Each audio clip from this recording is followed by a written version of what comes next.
President Chin, we're ready to begin. Great, thank you. Good afternoon, everyone, on this sort of overcast Saturday afternoon. Today is Saturday, May 15th, 2021, and we are calling our special board study session to order. It is now 1:01, and we will, first order of business is our flag salute. You have the flag, please. Okay, if you guys can repeat after me. I pledge of allegiance to the flag of the United States of America and to the republic for which it stands, one nation, under God, indivisible, with liberty and justice for all.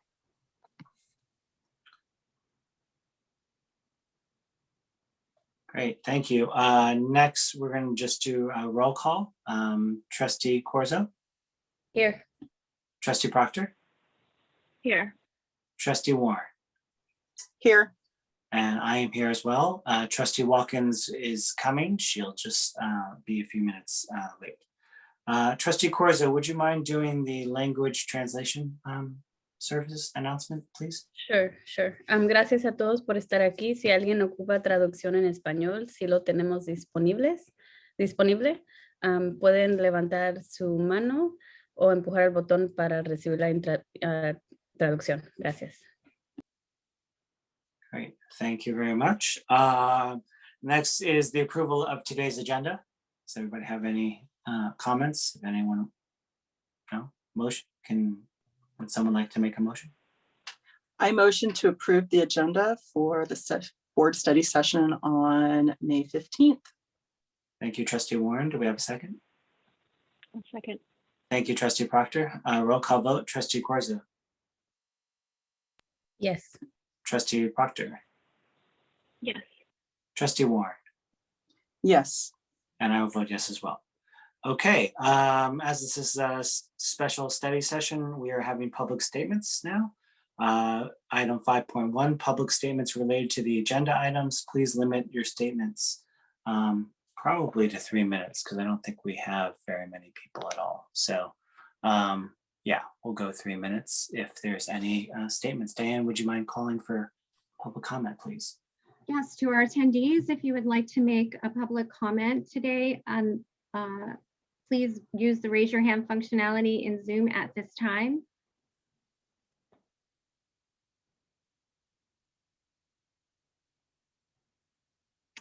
President Chin, we have no raised hands. Great, thank you. I will close public comment for this study session, and we will move on to item 6.1, which is our discussion of governance and equity with Nicole Anderson. Hello, Nicole. Good afternoon. So it's great to see you all, and I call it like a bittersweet moment. This is our last study session of the year, and it's been a long year, but just super honored again to hang out with you for just a few hours on a Saturday. As you again think about your transition of leadership, and I called my other bittersweet moment is as Dr. Joan decides to retire and leave us and go right off into the sunset with her beautiful kids and grandkids and enjoy her next wonderful part of her life.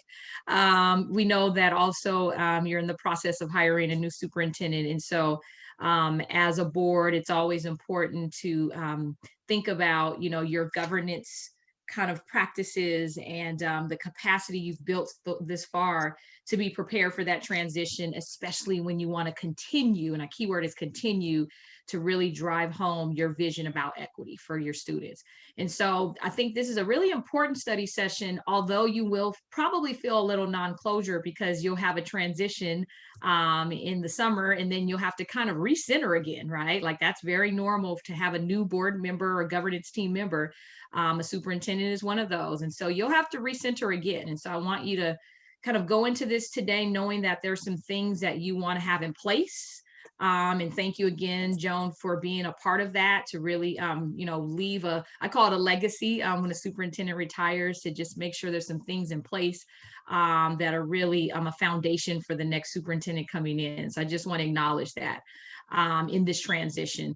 and also acknowledge all of you for the hard work you've done this year. I think you'd all agree, you've been beat up a little bit. Would you say that? It's been a long year, and all of my board kind of clients that I get to work with around the state have all been just like exhausted, right? I don't even know if that's the word. And so I just commend you for standing strong in the midst of it all. It's a big deal. And I know Allison and Lisa, you kind of came into an interesting time in governance, which is historical. It's unprecedented in education. But I just commend you for standing strong as newer members and really coming together with your superintendent and your colleagues to really create a strong foundation for governance in San Mateo Foster City, which is a legacy. It's a culture you're creating. So it's not, today is not going to just be about like technical, like individual things you're doing. This is really about a governance culture that you want to kind of build real strength in right now as you get ready to transition. Because you want to be able to hit the ground running. I know you're going to, again, open schools in the fall, right? With a whole kind of new way of looking at education. You've done some great work to get to this point. So today we want it to be really meaningful for you. And before kind of jumping into the work, what I wanted to do is just ask you a little bit about like what you're most proud of thus far. And I know there's a lot. This is a hard question because you've been through a lot in the last, I'd say, year and a half. I mean, there's been a lot that's gone on. But what are you most proud of is what I wanted to start off with. So I'm going to let you think about that because that's a hard one. What are you most proud of? And specifically to your governance work focused on equity. So that's the specific. What are you most proud of as a board based on the work you've done around equity as a governance team? So I'll open that up for anybody to jump in. What are you most proud of?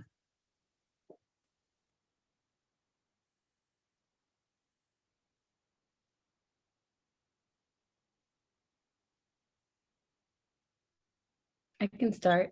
Okay. I feel this seems like a simple thing, but we did redo our mission and vision and made it a lot more equity focused. And I think that might not seem like a huge deal, but just I think it is a big deal because it's a common language that now our entire district shares and a common focus. And while there's still a lot of differences of opinion in terms of what equity is and what it's not and what it looks like, at least it's part of the central conversation now. Yeah, I love that one. Absolutely. You should be very, very, very proud of it. Thank you, Noelia. Thank you. Equity focus, mission and vision. Yeah, jump in, Allison. So I think this year was really hard, and I think the work that we did about prioritizing the reopening, and especially starting with the learning hubs, where we did focus on the students with the most urgent needs.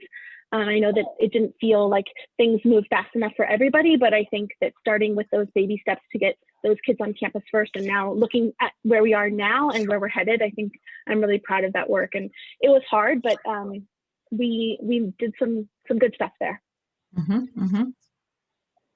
Powerful. That's a pretty powerful one. Yeah, very proud. Good. I think I'm proud of the fact that I brought up the need to discuss special education before it usually is discussed in a year. We got a pretty good presentation out of it as a starting point. Historically, special education comes at like 2 o'clock in the morning, at the end of the year or sometime over summer. So the fact that we were part of the discussion. Lisa, I think you're fading out on me. I don't know if it's me. Okay, yeah, it's hard to hear you. I heard like the first couple of sentences. Then after that, I was like, I'm trying, but yeah. Okay, is this better? That's better. Okay, I'm like working on my phone, and so it's a little, my hand might have been in front of Got it, yeah. Okay, so I was just going to say that I'm proud of the fact that I brought up the need just to find out what special education is doing before the end of the year. Just because historically that's one of the presentations that gets pushed off week after week and is usually one of those 11:30, 2 o'clock in the morning presentations. So the fact that it was one of the first or an earlier presentation and in March, as opposed to June or July or August, is really huge for a lot of our special education families. Mm-hmm. Got it.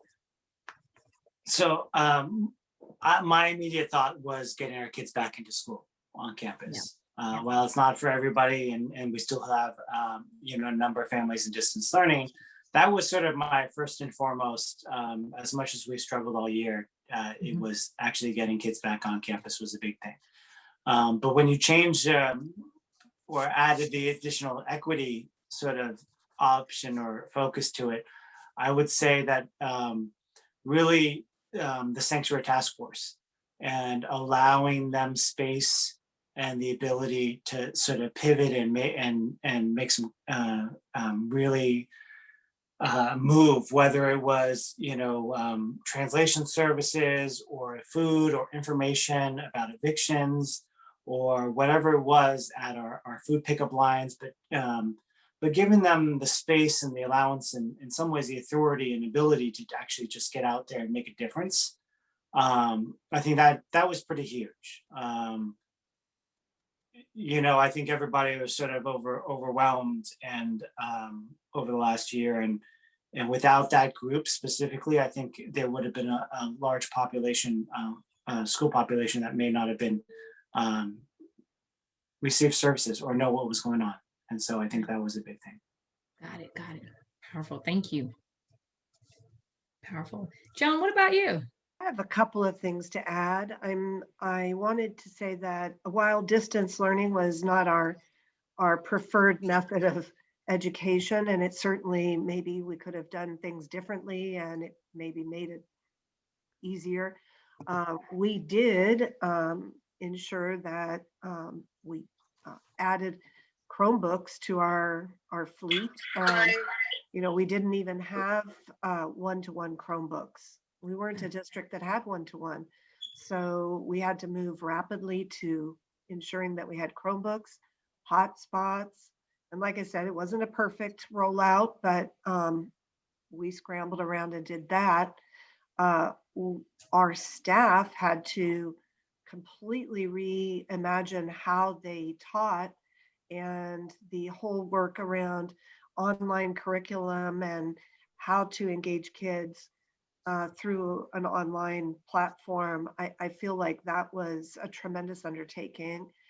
And then I know that wellness is on the top of our minds right now as we go back. We really want to ensure that students feel supported, but all year long, our counselors were out there trying to reach out to families. We had a social worker working with families, principals, staff members, everyone, community engagement, just reaching out to families and asking them how you're doing and what do you need.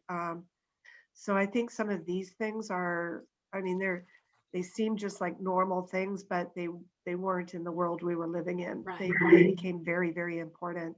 And that information fed these groups like the Sanctuary Task Force so that they could do more effective outreach. And also it informed the work of the Equity Task Force and the board, and where do we need to go with things, and the distance learning hubs. So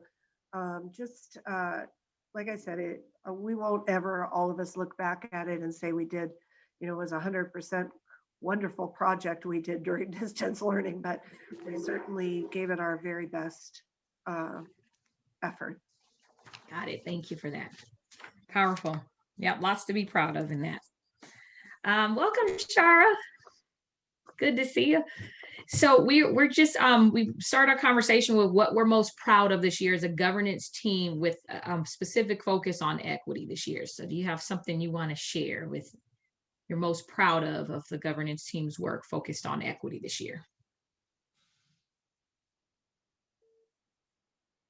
Can't hear you yet. You're still on mute though, it looks like. Oh, I lost you. Did you ask me something? My internet just cut out. Oh, okay. Yeah. So no, welcome first of all. What we were saying is we're literally just talking about what are we most proud of as a governance team after this particular year we've gone through, but also specific to equity work. So what are you most proud of about your governance team works focused on equity?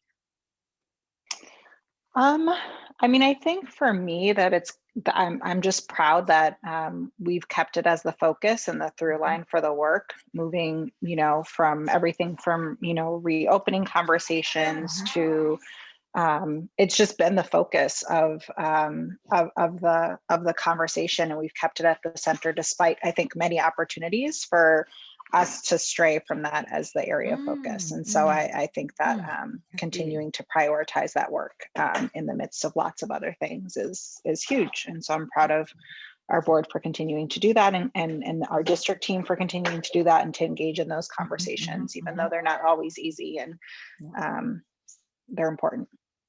Yeah, it's the work. It's big. Yeah, got it.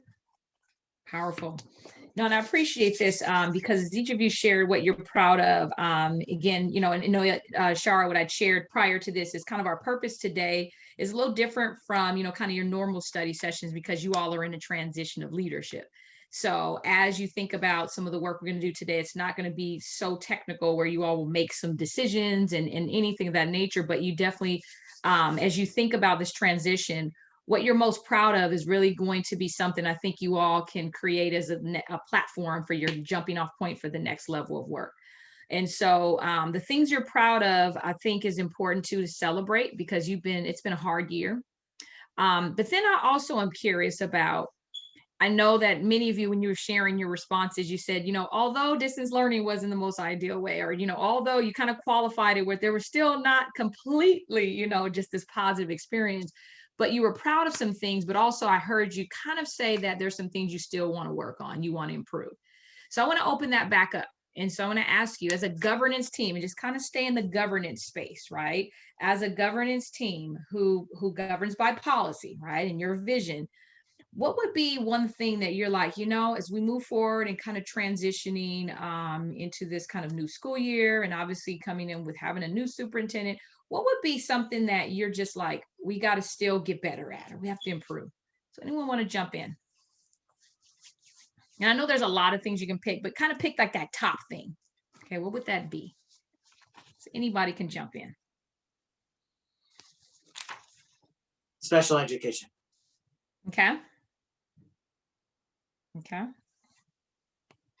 You want to tell me more? You're like, where do I start? Right. That's just because of the top of my head. I didn't know you wanted an explanation.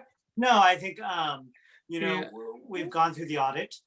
I think that there's some recommendations that are there. I think that if you look back at the pandemic and everything, one of the things that have sort of fallen through, I wouldn't say fallen through, but didn't get as much focus. Well, it still got focus, but there was always room for improvement, whether it's sort of like, those with, IEPs and those who are supposed to get their hours and their minutes. I mean, that is something that, definitely I think that, we need to look at. So that's one for me. Yeah. Okay. And I think I want to jump in immediately right after that, because special education is definitely my my big thing. And I just want to echo Ken's statement that, there are a lot of students that did not get all of their services for, many different reasons, whether it's we don't have enough staff, whether it's, Zoom minutes just don't work out versus in-person minutes. But I do feel that we need to set the goal for our district to exceed what the state expectations are for proficiency to grade level for our students in special education, because what the state requires is incredibly low. And I know for a fact that many of our special education students can be better and can rise to the challenge. And so we need to create that challenge for them. Powerful. Or at least have the expectation of that challenge for them. Yeah. Got it. Yeah. All right. Anyone else want to jump in? What was that one thing you'd want to just improve and just don't feel quite satisfied with yet?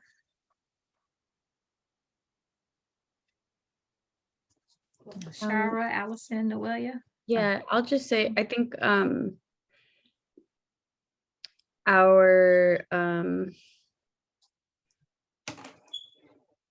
like MTSS supports and making them consistent. Also just like the support we give to our English learners, many of who are also special education students, and like really focusing on that group of kids, because if we can support them, we can support everyone. Yeah. Got it. Powerful. Thank you. I was just going to add, I think when I think back through this past year about some of the really like more challenging topics that we've tackled, I think kind of figuring out how to balance like the community input as along with the data, and like really making informed decisions and how we communicate out that. I think some of the topics that we've discussed just felt really, really heavy. And I think also it's in terms of this, I think just following the data also, because as we move forward, making sure that our decisions are like resulting in some outcomes that we were hoping for, or at least if they weren't, then knowing that and making sure that we're kind of following through there. Yeah, powerful, very powerful, Allison. I love it, balancing, yeah, like that input, which is important from our community, but then the data to make the best decisions. Powerful, thank you. Yeah, and kind of building off of that, I think having really consistent data that we're monitoring and tracking really consistently, you know, setting really clear goals, having data to track whether or not various things that we're doing are helping us move forward, you know, having that progress monitoring piece. Because I think with any of these things, right, there are like lots of things you can do and lots of ways you can approach it. Not necessarily right or wrong always, right? But we don't actually know sometimes when things are working or not working. So I think really having those clear data points, and then also having really clear like growth goals and targets, right, for our groups that are underperforming. So just bringing it back to data and progress monitoring. Yeah, got it. Got it. Joan, you want to add anything to what would be that one thing we'd want to do to improve as a governance team? I completely agree with all the points that have been brought up. And of course, I won't be the one that will carry this through, but I do think also that as we move forward into the next year, there should be a focus on what you would call tier 1 instruction, which is the instruction in the classroom, because we haven't been in the classroom for a year. And so how do we support our staff in providing instruction and managing any social emotional needs that are coming up? So really a focus on what's happening in the classroom. How can we use the best of what we learned in distance learning, the best of what we used to have, and create a new reality, because we don't have to go back to same old, same old. This should be our opportunity for change. So how can we do better with our tier 1 instruction? And then that would incorporate the things that the board members have brought up, you know, setting the goals and monitoring, and the EL and the special education and the MTSS. That would all be very important and connect to that classroom experience. So before you ask the next question, Nicole, I wanted to ask a quick question. ¿Hay alguien que está usando nuestra la traducción? Por favor, levante la mano, porque yo estoy pensando que nadie está usando la traducción. ¿Hay alguien que está usando la traducción? Por favor, levante la mano.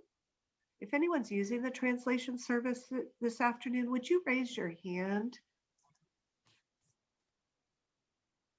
Okay, parece que no. It seems like no one is using the translation, but could you stay on? And if we have a change in folks coming, then you could continue, but it's hard to translate simultaneously. So maybe take a breath for a moment, and then we can ask in another 20 minutes or so. Okay, all right, sorry.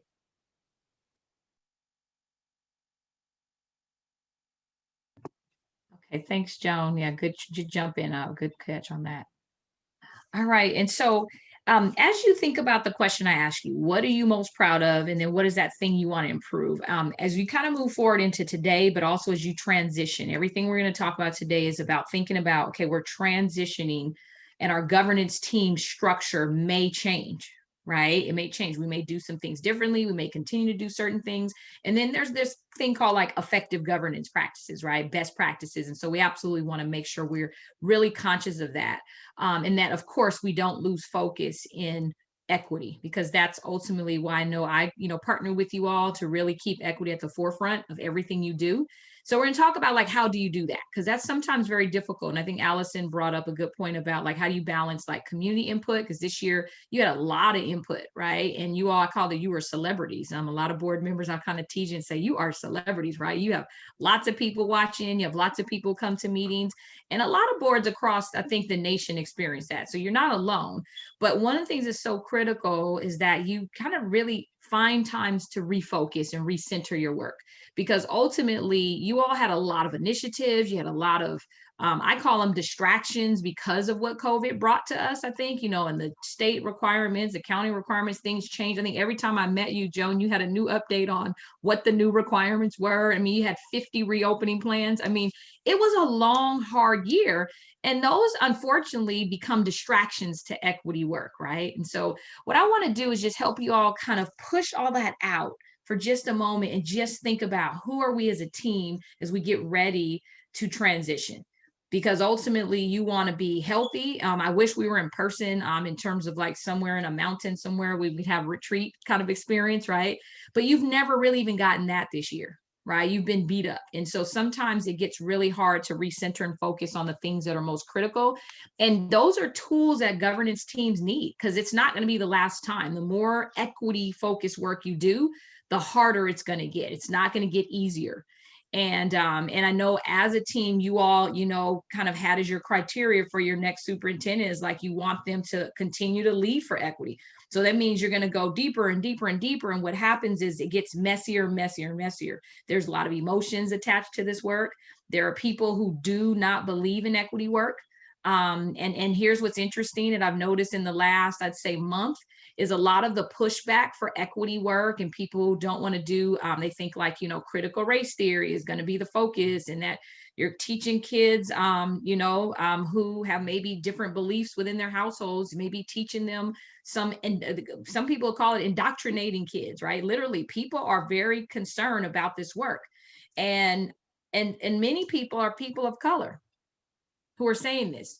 So I say that to you is that as you get ready to really go deeper into your work, that you continuously are building the why of your work, which is focused on equity. I think Shara said, I'm really proud that we kept equity at the focus of everything we did.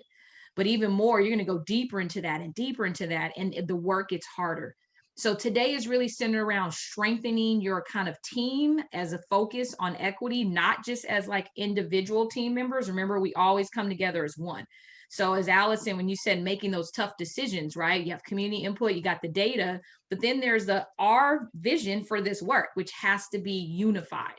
And so what I want to do is I want to pull up first your why, what I recall from your why, which is your statement. I'm going to pull that up in a second.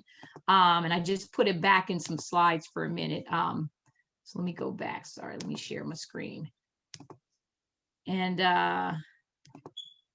okay, so this is the first slide. So just, and I mentioned the word recentering. So something that I think is going to be really important is when you all are going through your study sessions and even your governance, your regular business meetings next year, you're going to have to spend quite a few moments recentering. Okay. And I like Simon Sinek's visual. It always really helps me when things get really messy, is why are you doing this? And so going back to your equity statement, your resolution, your policy, that's an important place to be. Why are we here?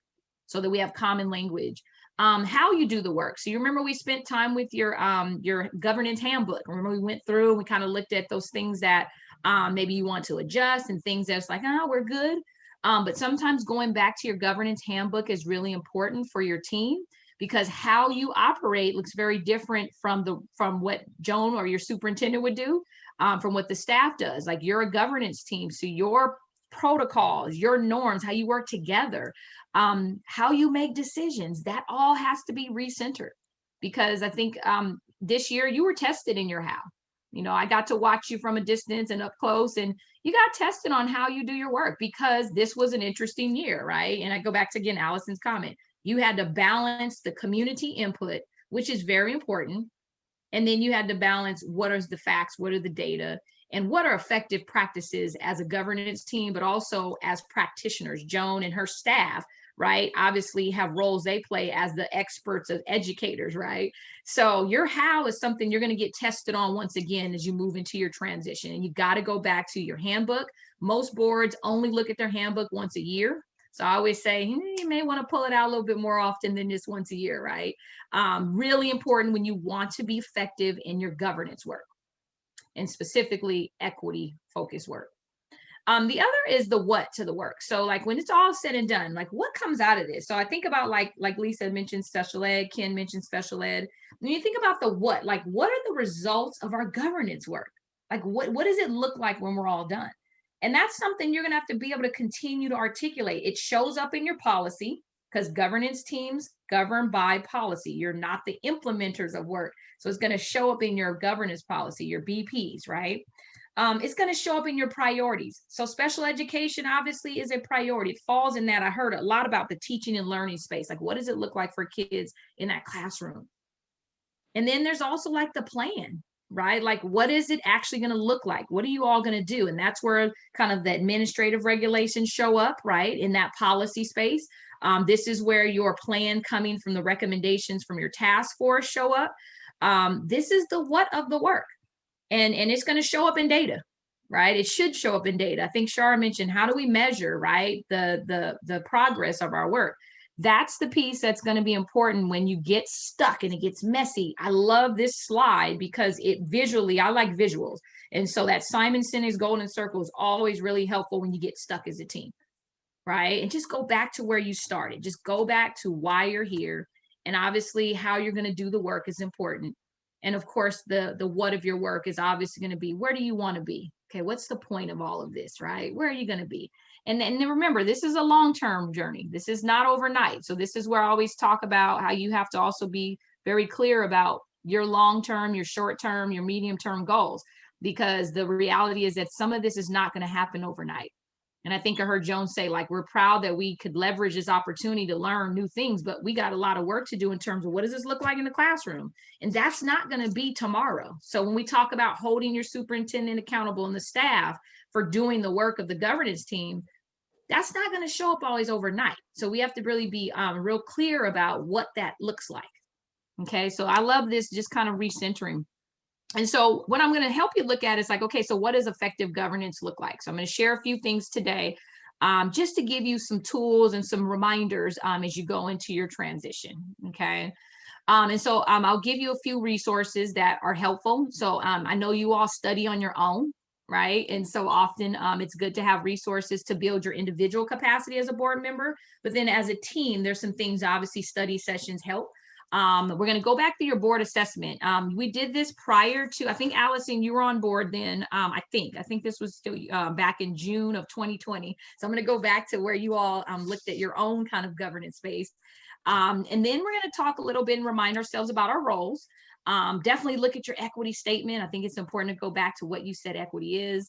And then let's talk about priorities, because I think that's going to be important as you welcome a new superintendent. You have to be really clear. What are our priorities? Because we can't do everything, all things equity, right? We have to really prioritize so we can make sure that we can get the work done and that it's feasible for your superintendent to implement the work with their staff. We'll talk a bit again about questions. We can talk a little bit about how you, I know Joan's going to share a little bit about meeting efficiencies around responding to community needs and public comment. I'll give you a little quick snapshot of like just what you're going to do in the future, I think, with your new superintendent in terms of like going back to some of your policies, specifically equity policy. So I'll just give you a couple reminders.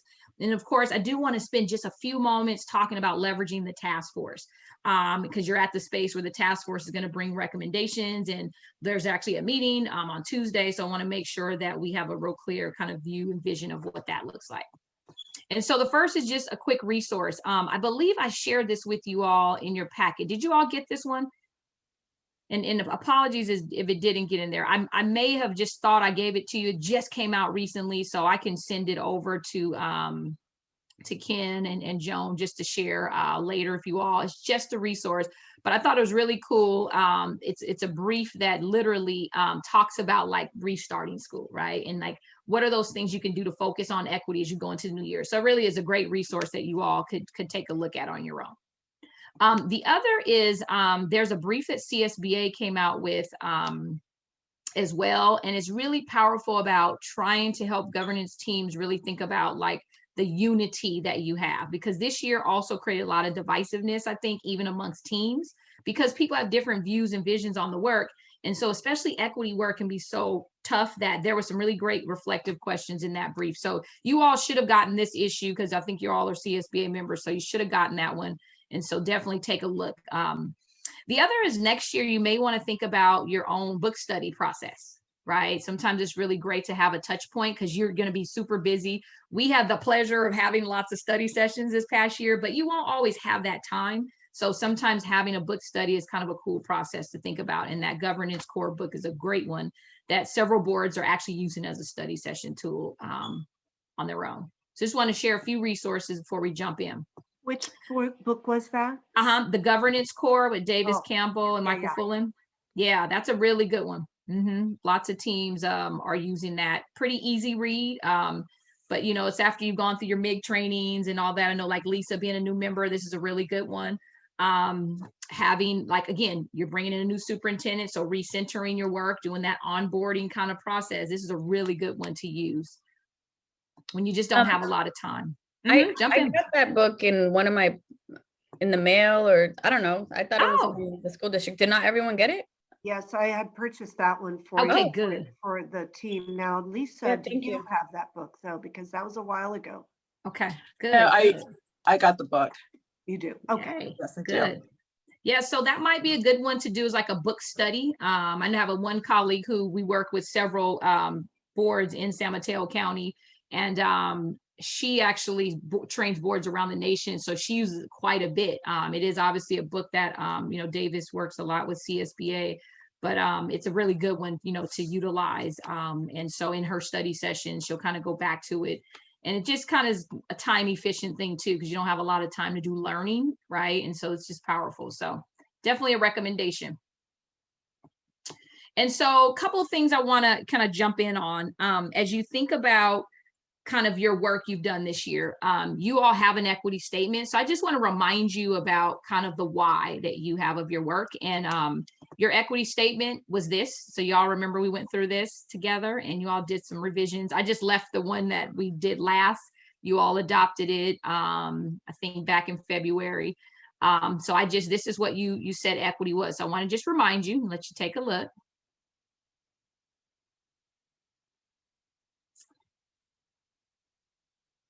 This is our why the work, our vision, our lens.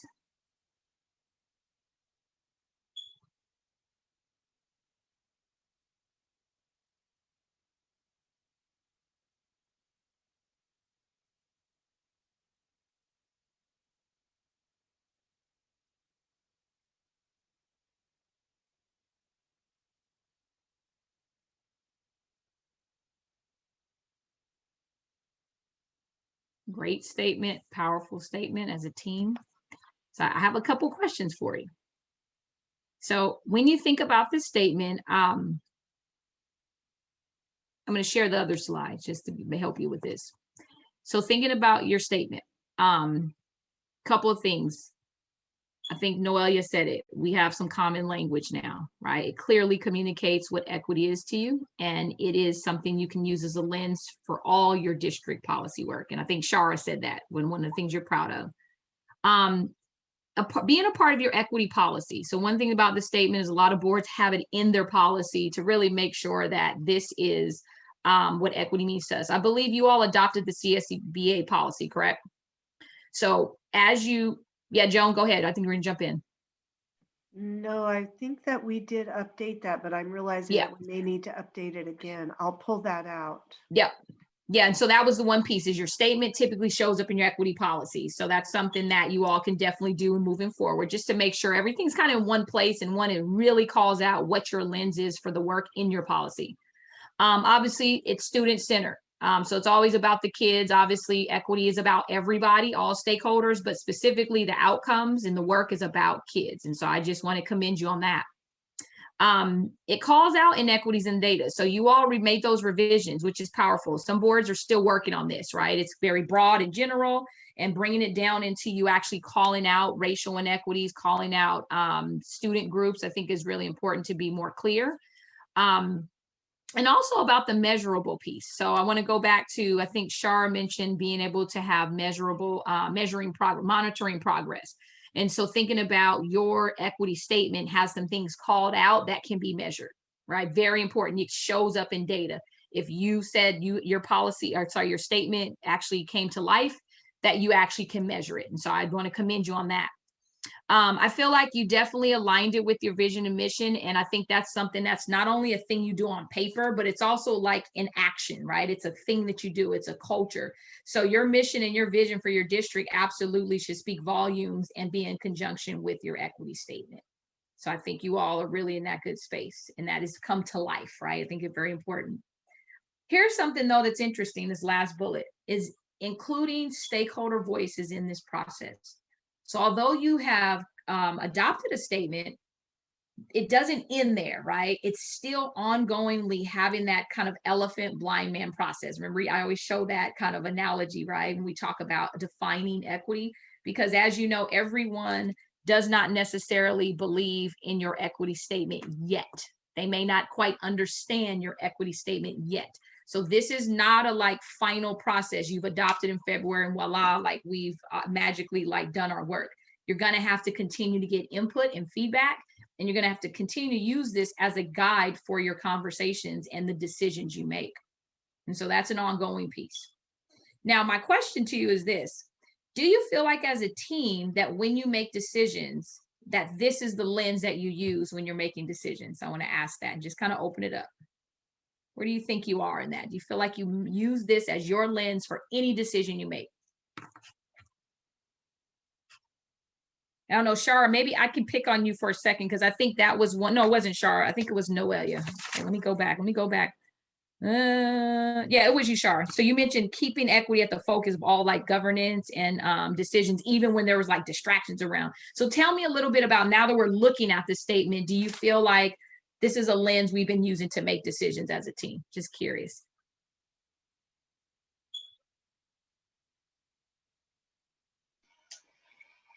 I mean, I think I would say like when I look at this definition, maybe like those first two bullet points, like I think we've been really focusing on, interrupting kind of inequitable policies, like removing predictability of success or failure. I think that those have been huge driving factors. And I think it's, it's because, we have significant gaps in our district, and we have subgroups of students who have historically underperformed. And that's, that's a systems,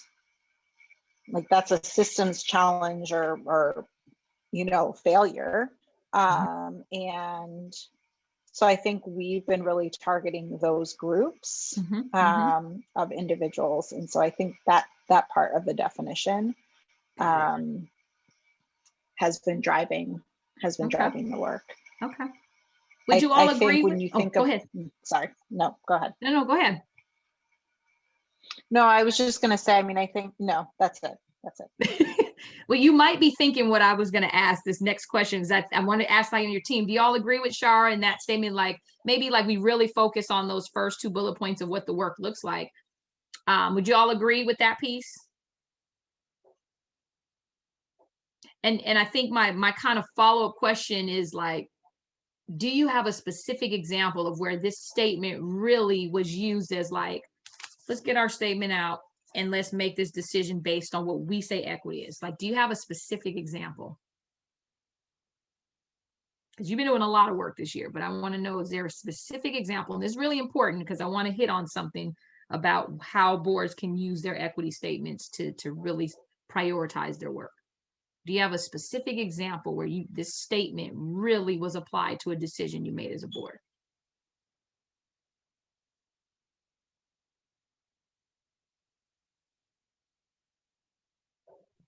I can do a simple one. Okay. I mean, one of the simple ones was that we wanted to make sure that there was some information that had to be, we had to be sure that everyone received it. So we actually printed copies and took them out to our lunch pickup, not only just doing it by email, the normal ways. That's just a simple, small thing. It's not enormous, but trying to think of ways to ensure that everybody is involved and part of the system and can access information. And in your statement, tell me what part of it you feel like you really saw that, because that's a good example, but tell me like where in the statement that really resonated with you in that.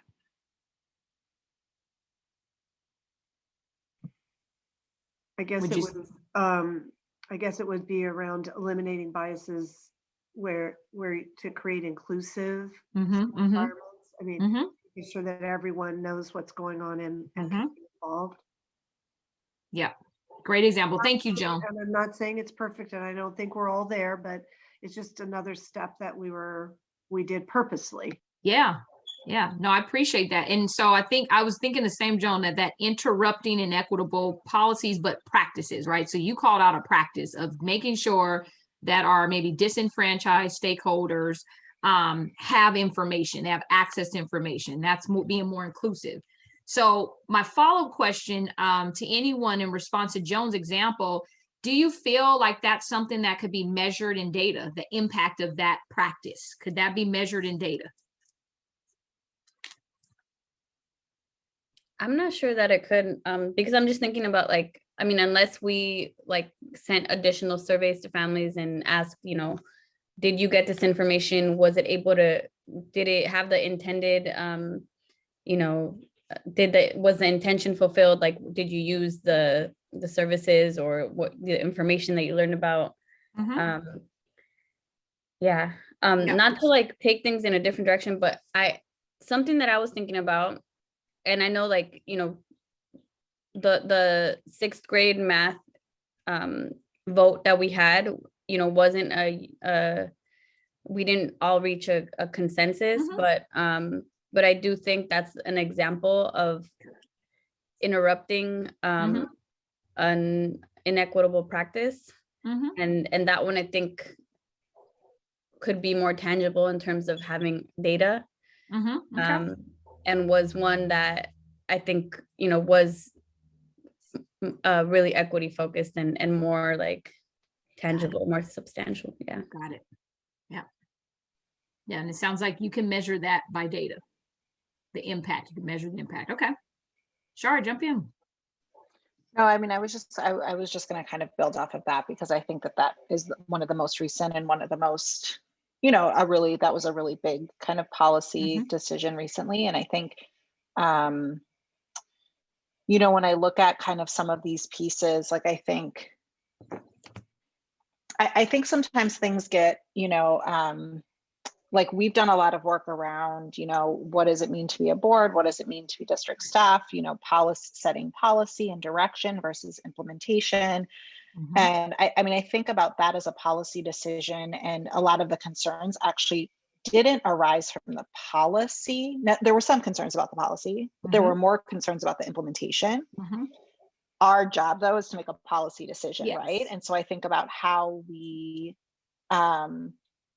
do we as like a board, like just the complexities of that, right? In terms of like, I think it goes to Allison's point around communication, like the community doesn't necessarily know that. And obviously there's an accountability piece around implementation, which is where like data comes into account and all of those sorts of things. But I think that was definitely like a policy decision that was interrupting a practice that had long been inequitable and long did not do any of these things well, right? And so, but there was still concern around it. But the concerns were less about the policy, which I just think is interesting when you think about like our work as governance and how we then make decisions that are policy decisions, not implementation decisions. Absolutely. Yeah, well said. Well said, yeah. And I think when we go back through our governance assessment, we can definitely unpack a little bit of that, because there's the policy side of it, then there's the practice, right? And how do we make sure those are even aligned? And how can we measure the impact, which goes back to like, even when we adopt a policy, do we recognize, is it feasible to implement, right? And even, is it feasible, like short-term, long-term, medium, right? There's so many different ways to look at that. And then also kind of heard you call out like how we communicate that to our community. So those are all ones we're going to definitely unpack in a moment. But I wanted to just reshare this, because here's something I also want to ask you is, you know, how often do you go back to this equity statement and actually look at it? And I think also, how often do you share it with the community to know why, so they know why you're making the decisions? I think sometimes there's that lost kind of communication, because they don't really, they haven't been able to internalize this, right? The way you have, because you created it, and you created it with obviously information, with your own learning, obviously with data. But I think there's still some steps to this work around how do we, kind of the question was, do we use our equity statement to make decisions? And also, does our community understand what this means? So this is where I think continuous conversation is going to have to happen, and continuously going back to this each time you make a decision. I'd even recommend having it sitting right at your personal dais, right, in your homes, wherever you're holding your space, is to remind yourselves, like, this is what equity means. This is our lens that we apply to everything we do. But sometimes we don't look back at it literally. We can't always make that connection. No, jump in. Yeah, I just wanted to say, and this is like a piece of where I think we lose a lot of people. Like when I read this, right, I think about, you know, the focus of educational equity being the students that have faced and are facing the most inequities. But when we have other people in the community who, let's say, have been benefiting from some of these inequitable practices, and then they feel like something's being taken away from their kid, and that their child or student isn't receiving what they need to meet their full academic or social emotional potential, like that's where I feel like we lose people, and where we have to get a little more clear on how to explain that, how to message that to the community, and how to you know, help people internalize what real equity is and what it's not. Yeah. Powerful, and this is why I think this one has to be revisited a lot, because everyone doesn't understand that. And you're right, you're interrupting, like that word, you actually called it out on here, right? You're interrupting, which means you got to unpack what interrupt means. That means somebody's not going to like this. And they do need to understand, every one of your community members is important. So it's important to recognize like how we help them understand that interrupting doesn't mean we're taking away. It means that we're creating access for all kids, and that kids don't lose out because of your statement. And that's going to be a burden you'll have to carry for a while, right? Because it's real. So thank you for that. Lisa, jump in.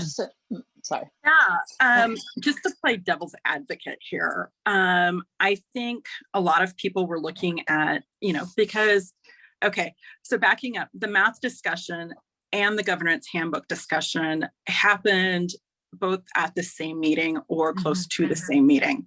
So people did look at our equity statement, as that is part of our governance handbook. And, you know, when you see the word each child, and, you know, when you're talking about developing their full academic or social emotional potential as measured through multiple data metrics, I can see how it would be very easy to, you know, make broad brush it and apply it to all students. You know, I look at social emotional, and I look at some of our autistic students, and math is their language, for, you know, since we're talking about math in this instance, math is their language. And if they don't get, you know, the level or the challenge that they need, there's a very good likelihood they can have quite a bit of meltdowns. I mean, I experience that all the time, multiple times a day of late. So I just feel like we need to look at ways even before 6th grade math. And I think, and I don't want to make this about math, but I feel like this is a good starting point to start that discussion of where is the best place to do the interruption. Is it at 6th grade? Is it earlier? Where is the best place to start that interruption and make the change? Because I mean, at my kids' elementary school, I see an amazing amount of students who are just brilliant in math. And of course, because of socioeconomic disadvantages, they're unable to get the same level of assistance from their parents. Either, it's a Title I school. So, there could be any amount of reasons why. So wouldn't it make sense to start the interruption at a younger age? Maybe, and we have, preschool. What about starting the interruption at preschool and in the PIP programs?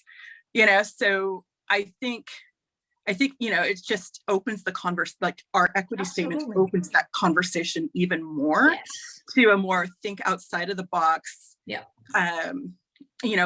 This is a great way to start that policy, but I kind of sometimes feel that maybe our district staff might need just a little brainstorming session, and maybe that includes some of us on as part of that to get the conversation started.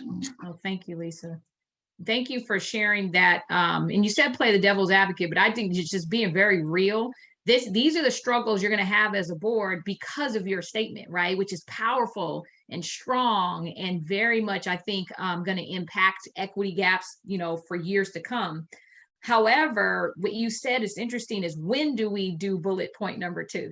I heard the when, right? When do we we interrupt now? And you use math as a great example because you're looking at middle school, but like, you're right. Like these equity gaps, you got to look at the root cause, and they do start earlier than middle school, right? And so this is where I love what you said is, we have to spend more time studying. We have to spend more time really looking at what is going to be the impact of this policy, because it may not impact the root issue, which 6th grade math, like before they get to 6th grade, right? There's something going on.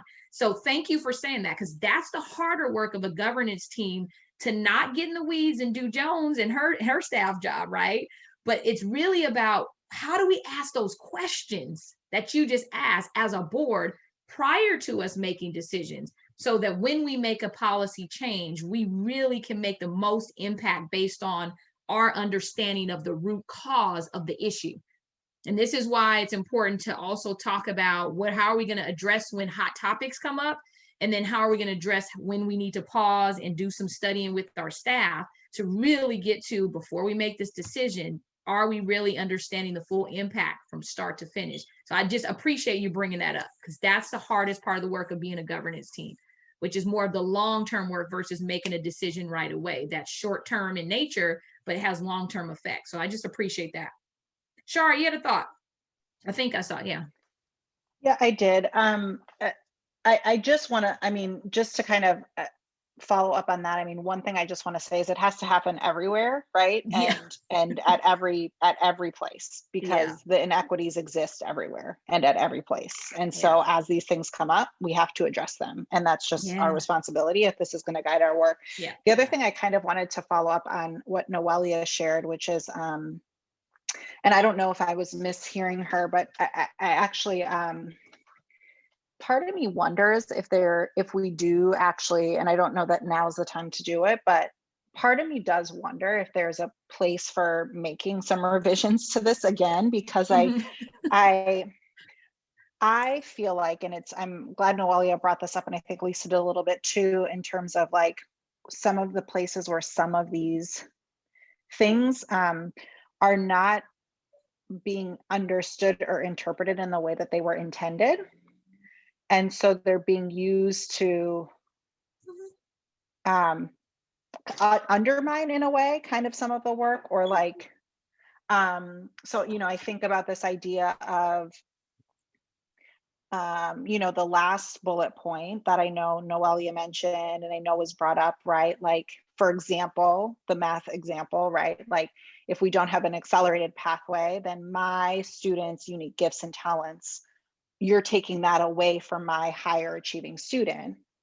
Not the intention of the policy, and not what Right. is should be the impact with implementation, right? It should actually be that more students have the ability to discover and cultivate their unique gift and talents as it pertains to math, right? And that the bar should be raising for all kids. So I just wonder, like, is it that the definition needs to change to better support the work that we're really doing now? Or is it that the communication needs to change, or is it both? Yeah, good point. Yeah, Shara, I'm going to give you my professional advice on that as a governance team, just based on the reality of the time you all have to do this work is, you know, after a while, like every time you look at this statement, you probably will feel like we need to revise it. Like that is a very normal feeling. I think for the sake of what's best for your, you know, effective use of time is probably not to revise over and over. But I do think just like your handbook, it's in your handbook, it's in your policy. Like when you revisit your policies, your handbooks, in any kind of process you have for that, I think that's appropriate to say, like, hey, maybe like the more we learn, right, the more information we have, maybe we do need to revise it. But I think you said something that's critical about the communication is, remember, you're still educating your community on your vision, right? This is all new, right? This is a culture you're establishing.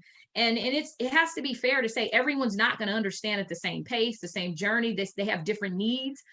So I think it's important that you all keep going back to this over and over and re-educating not only yourselves, but also your community. Because if this is going to be the lens that you use to make any decision, it's only fair that community members, your staff, everyone understands the governance team. This is what they mean when they say they're making a decision with an equity lens.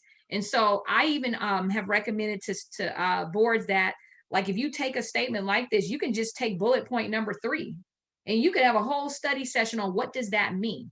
Because that's where you're going to talk about implicit bias. You're going to talk about the fact that kids' cultural identity varies, right? No one kid is the same. You're going to imagine your metrics for success, because remember, every kid's gifts and talents aren't measured by your metrics in school. Remember, you're still interrupting a tradition of measuring kids' success. And Lisa had a good point about, you know, the IEPs, right? Like there's the state metric versus what we want. Those goals and kind of ways that you look at what does it mean to discover kids' unique gifts and talents is going to be a conversation about maybe your grading practices and policies, right? So I think you have to really take pieces of this and really spend time on it. And that, I think, is going to hit Shara's point about, do we need to revise it?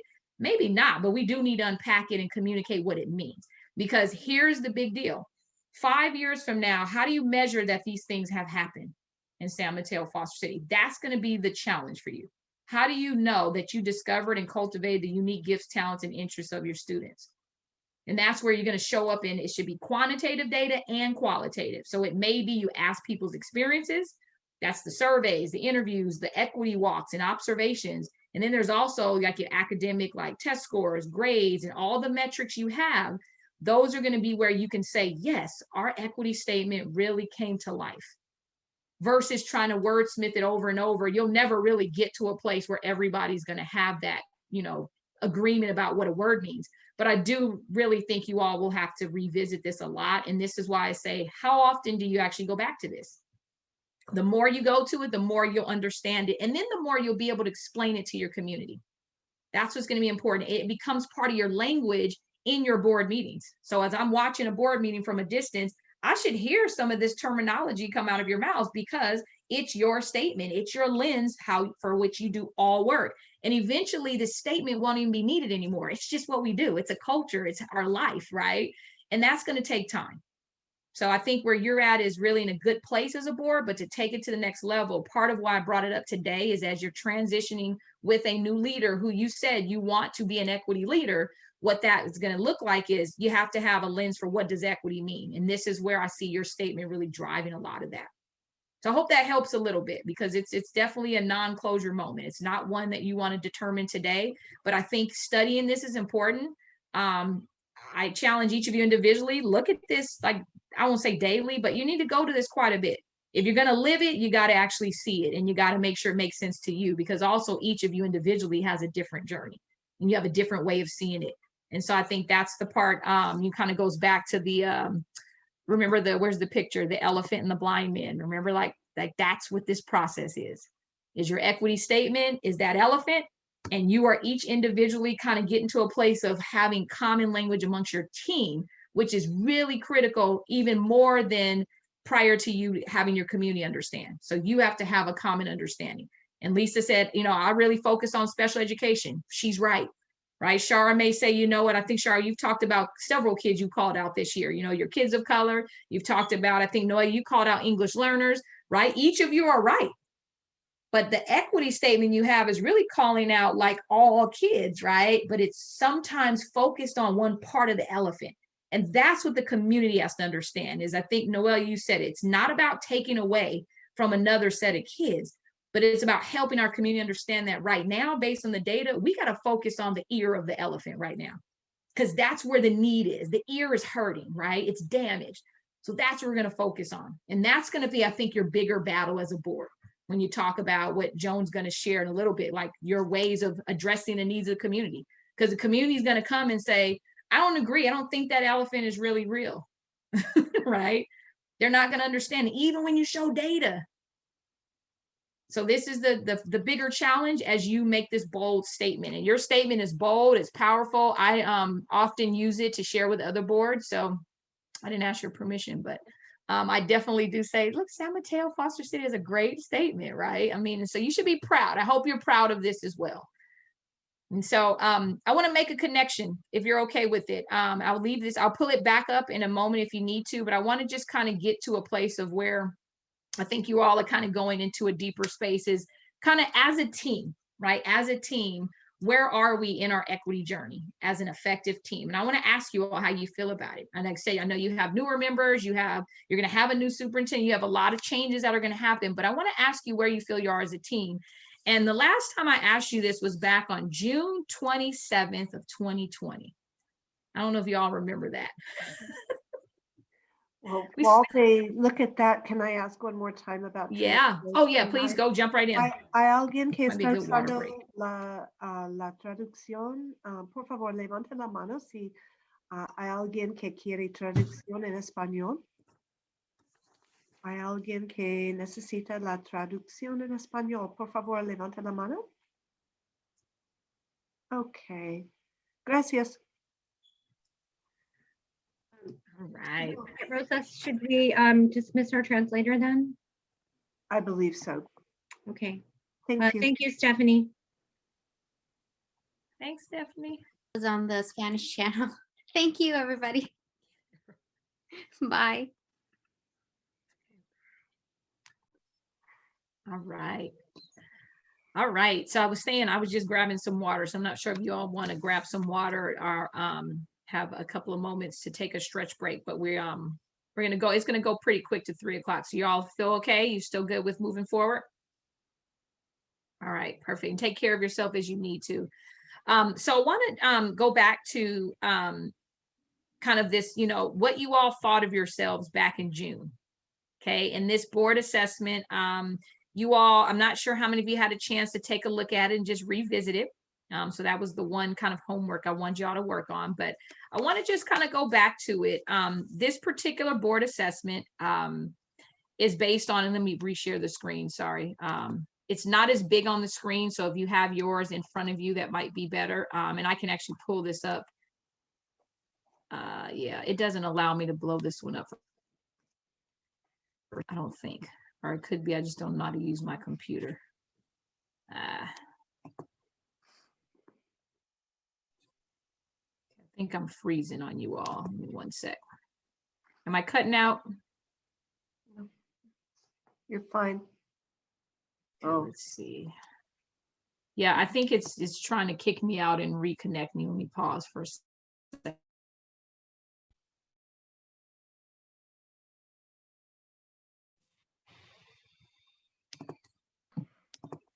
Well, I guess it did kick her out. It Oh, kicked there me you out, are. yep. You're back. Yeah, it never fails. I don't know what it is. Like they think I'm going to say something profound, maybe, I don't know. All right, so this study session, this board assessment, again, is based on research around the Center for Public Education. And I've shared this with you again back in June of 2020.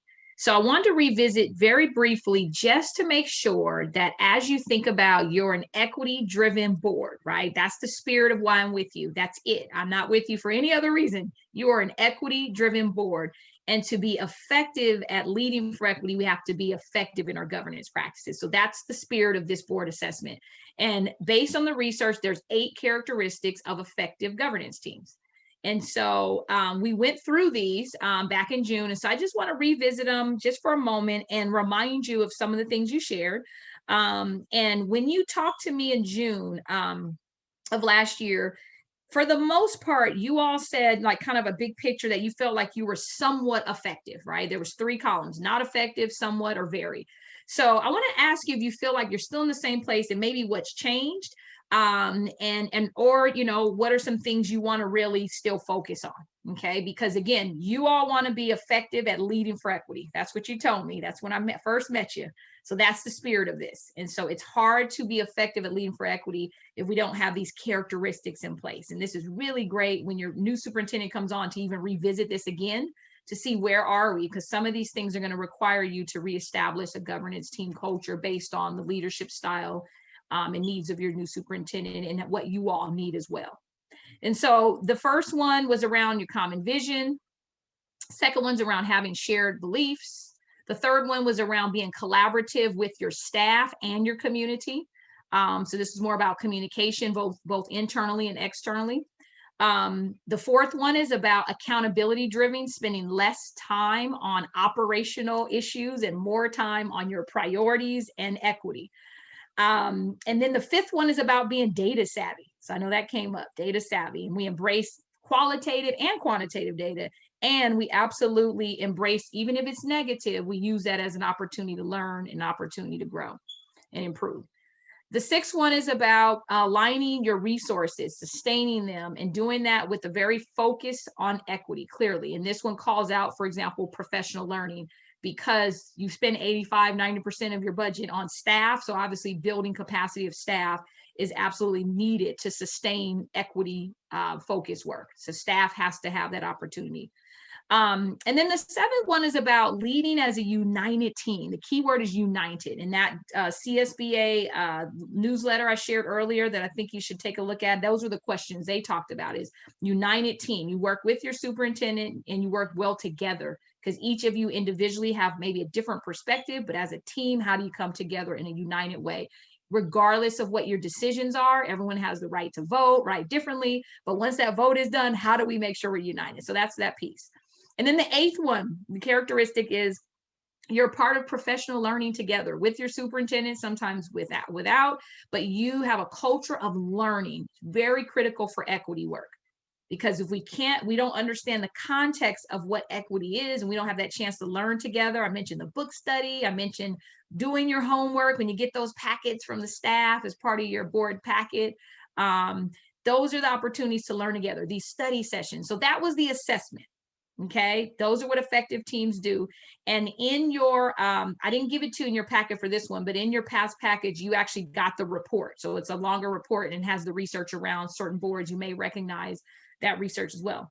So I just want to pause for just a second and ask you where you feel you all are as a team. And the last time I talked to you, the first one, you said you felt like you were somewhat effective. And I think one of you said you were very effective at having a common vision. So just out of curiosity, with your common vision and even your shared beliefs, do you feel that you are still somewhat effective and moving to very effective? Would you say yes? How do you feel? Yeah, okay. To be honest, I think that we maybe have to like revisit a little bit, yeah, and do some more work around this. Yeah. So you'd say maybe somewhat, which requires a little, means we're not quite there. Yeah, we're not very, but we still have some work to do. Okay, would y'all agree with Noya?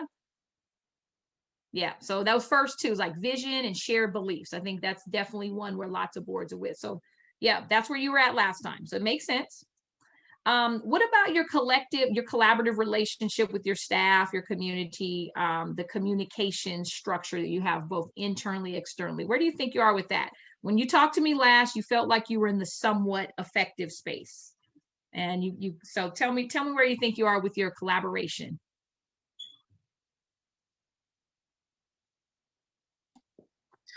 I think we have a more collaborative relationship with the staff of our district. You know, as you said earlier, we've been beaten up quite a bit over the last year with COVID related things. I think the whole community has felt beaten up as well. So I feel like, you know, we need to just reestablish that that trust and collaboration between us and the community. Okay. I was just going to say, I thought this year we all were very collaborative with the community. There may not have been like a shared consensus, but I think we all made ourselves available in many different ways to like respond to emails. We've all like been, you know, on Zoom calls with different members of the community. So maybe we're not very effective, but I think that this year, we all made an effort to collaborate and listen. Okay. Yeah. Yeah, COVID definitely impacted number 3 on this list, I think. So you feel like you're still kind of in that somewhat effective. We all didn't agree per se, but you definitely leaned in and you engaged with your community and you engaged with the staff, I think, a lot more. I think probably, Joan, you probably agree, you all had to collaborate a lot this year, more than ever, I would say. So yeah, I think there's a lot to build on. So although it was a rough year, I think, you know, when I met with you all in June, we were kind of at the beginning, well, not even at the beginning, we were still deep in distance learning, but reopening schools had not become a thing yet. I'll just say that. So I think, so it sounds like we're still in that somewhat space. Okay. All right, tell me about this one. This was a big one. And I have another slide I'll go back to remind you about this one. So number 4, and this is going to be big, especially in transitioning with a new superintendent, because you're going to have to reestablish this culture. But we're accountability driven, right? So we as a board, accountability driven, spend less time on operational issues. So operational issues are really like the role of the superintendent, right? We spend more time focused on equity and policies that improve student achievement. So that's more about the priorities, right? Kids are always at the center. How do you feel you are with that? Because that one, when I talked to you last, you felt like you needed to have some more time around creating clarity on what roles were. Again, remember, COVID showed up when I asked you this, right? This was when you all were learning that you had to collaborate a lot more. And it was the lines are a little blurred, I think, during that time.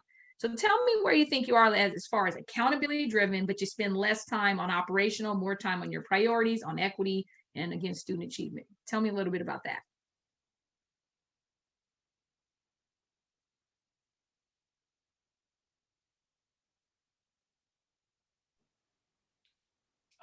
I'll just say that I think of all the ones that are here, I think this is the one where I have a hard time with, because when you consider the past year and everything we've been through because of COVID, we had to do so much more.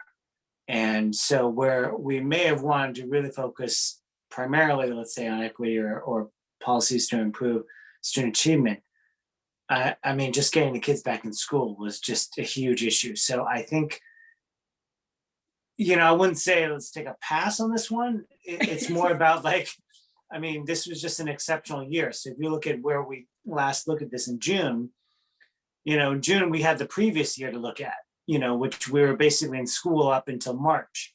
And so you can kind of, you know, make that assessment and you know, compare. Well, you can't compare apples and oranges in this case. Right. And so like, I mean, it's just totally different. So I have a hard time with this one because I think we were like, so it was just crazy here. And so like, I just, it's this hard one to evaluate us on personally. It is. So. Yeah. Would anyone agree with Ken? Was this a tough one to make a real clear assessment on this one? because of the past year? And just to add to what Ken said, we did use the focus of equity when deciding on how to bring the kids back to school and making our recommendations to Joan and the rest of the district. We focused on, bringing back those who didn't have access to the computers or Chromebooks or hotspots, those with students with disabilities. So, there was some focus on equity in that process. Got it. Yeah, this is a tough one. I'm going to push you all on this one. Yeah. Oh, jump in, Ken. Yeah. I would just say, I completely agree. I mean, obviously we use that in terms of equity. I just felt like, I don't know, we had more operational discussions than I think we ever wanted to, and that we ever really needed to in terms of, or not needed to, but more than we ever would in a normal year. Absolutely. So, I think just it was sort of all hands on deck. And where you sort of make the separation between the board and the superintendent, I think that we got into obviously some of the superintendent's roles because, it was all hands on deck, and we all needed to work as a team to try and get things done. But absolutely, we definitely did focus on equity during the decisions to bring kids back. It was just more of I feel like the board got more involved in operational stuff than we ever would have. So. Joan, I'm going to ask you to jump in because I know the operational stuff is your, side of the wheelhouse, and this was a very different year. But I'm curious about your thoughts about this one. We were heavy into operational issues. It was just the reality of it. Now, granted, though, exactly what has come up is that as we were trying to get kids into distance learning, and then as we started to work on trying to get back, we were heavily concerned with the students who weren't connecting or who were showing signs of disengagement. And we really pushed on that to the very best that we could under the circumstances. But I can see next year being just an opportunity to really dig into how students learn, setting up some goals, establishing metrics, monitoring how we're moving forward in a very different way than what happened this year. Because this year was just so operational oriented. Got it. I won't say we forgot about our equity vision, no, but you'll be able to do much more in this area in the upcoming year, I believe. Got it. Yeah, I appreciate that. And, this one, is one I think that just based on the feedback I've heard thus far is as you move forward and you bring in a new superintendent and you open schools in the fall, I think number 4, I'm going to encourage you all to spend quite a bit of time focusing on in some study sessions. Like, I think you're going to have to pull this one out and really unpack it because, again, the whole purpose of my conversation with you is to lead for equity, right, as a governance team. And the role of a governance team is not operational. That's the tricky part about this. So let's just take COVID away for just a second. Okay. There's a lot of operational issues that in a classroom, you would be concerned about as a board, the more you learn about what equity is and what it is not. And absolutely, I'll even use the IEP example that Lisa mentioned, right? Because it's near and dear to Lisa, but also as a team, right? Like, it's an important issue. You have students with IEPs and they're not being implemented for obvious reasons during COVID. Not that that's an excuse, but it did impact. But prior to COVID, IEP issues have always been an issue in most districts, right? And so now let's talk about what that means. Like, Lisa's passionate about it, right? And so Lisa's going to always have that wrestling. We talked about this on our first one. You'll always have that kind of, wrestling with, like, how deep do I go? How much in the weeds do I get? Because you're passionate about it.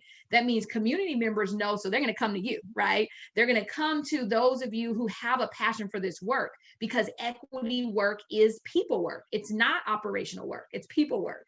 So this is where you as a board are going to be tested, because, again, to allow a superintendent to implement your vision, you actually got to get out the way. That's the only way I can say it. And it's really hard if it's your passion.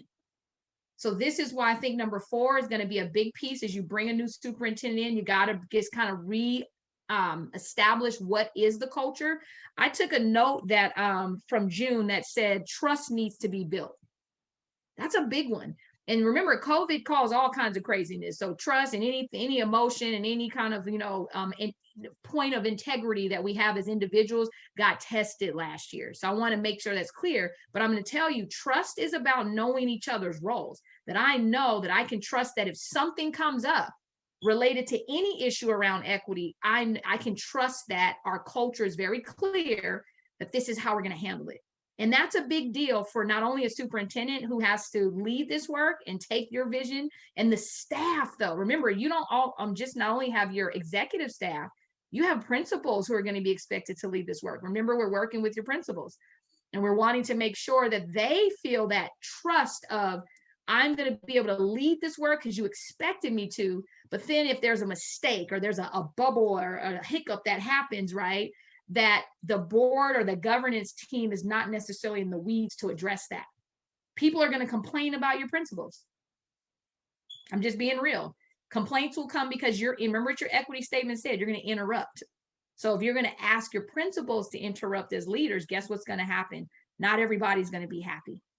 They're going to come, your new superintendent will come, right? You're asking them to interrupt. What happens? There's going to be all kinds of things that will come to the board level because it's your statement and the vision. So this is where number 4, you're going to have to unpack together a lot. And I just want to reemphasize it. It's a culture that you build.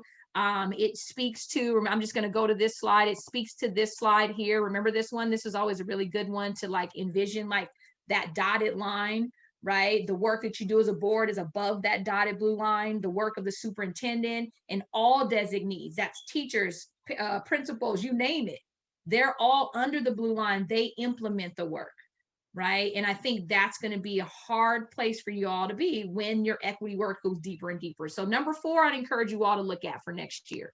As you look at your study sessions and just really giving yourself the professional learning time to be able to establish a strong feeling that when Ken said, like, I just don't know if I have a good assessment for that. I think Noelia might have said the same. That makes sense. But at some point you do want to be able to be candid. Like, we're not here. Maybe it's for a moment in time. It's not overall. Today, I'm asking you about overall assessment of your board, not individually, like based on circumstances, but you are going to have to be confident that we're effective in the space of not going below the blue line, but knowing that that blue line is dotted for a reason, right? Because you do have to collaborate, you do have to talk. And so the role of the superintendent and the staff to give you information, to give you, I think, Shar, you said the data, to give you the data, to monitor the impact of the work, you do want to know. So it makes sense. So instead of you having to go below the line to go get it, you want to establish a communication structure that then creates information for the board to say, you know what, our equity statement and our vision, our policy is being implemented and we have evidence of it. That's a culture you have to create. And that's where I think number 4 is going to really be powerful for you all as you bring in your new superintendent. So I want to say that because you're going to have to restructure some things based on what that person's style is, right? And what the way they work with their staff. And you got to give them the chance to be that superintendent as well and to lead this work. So that was really what I wanted to bring up. Number 5 was about data. So I think, Shar, again, you mentioned data. So this is one I think you'll probably also need study sessions for, because remember, data is not just quantitative in nature. We get the pretty pie charts and right, and you get all the graphs and all that, but it's qualitative data. And it's also data that really informs you, right? It's not data that's just, oh, that sounds good, but it doesn't really answer my question, right? So you want to have data that is absolutely helpful, but you have to be savvy about that. So that means you have to know the questions to ask. But then also you have to recognize how to teach, I call it an expectation of what you want your staff to give you in the form of data. Because remember, your job is not to go do the data dive, right? Your job is not to go do all the research, but it is to understand data. So how do you feel you are as far as your data piece? I mean, the last time you talked to me, you all were like split. You were kind of like not effective and somewhat. Do you feel like you're still in that place? And I think it was centered around like talking about a little bit more and actually spending time. So where do y'all feel you are with the data piece?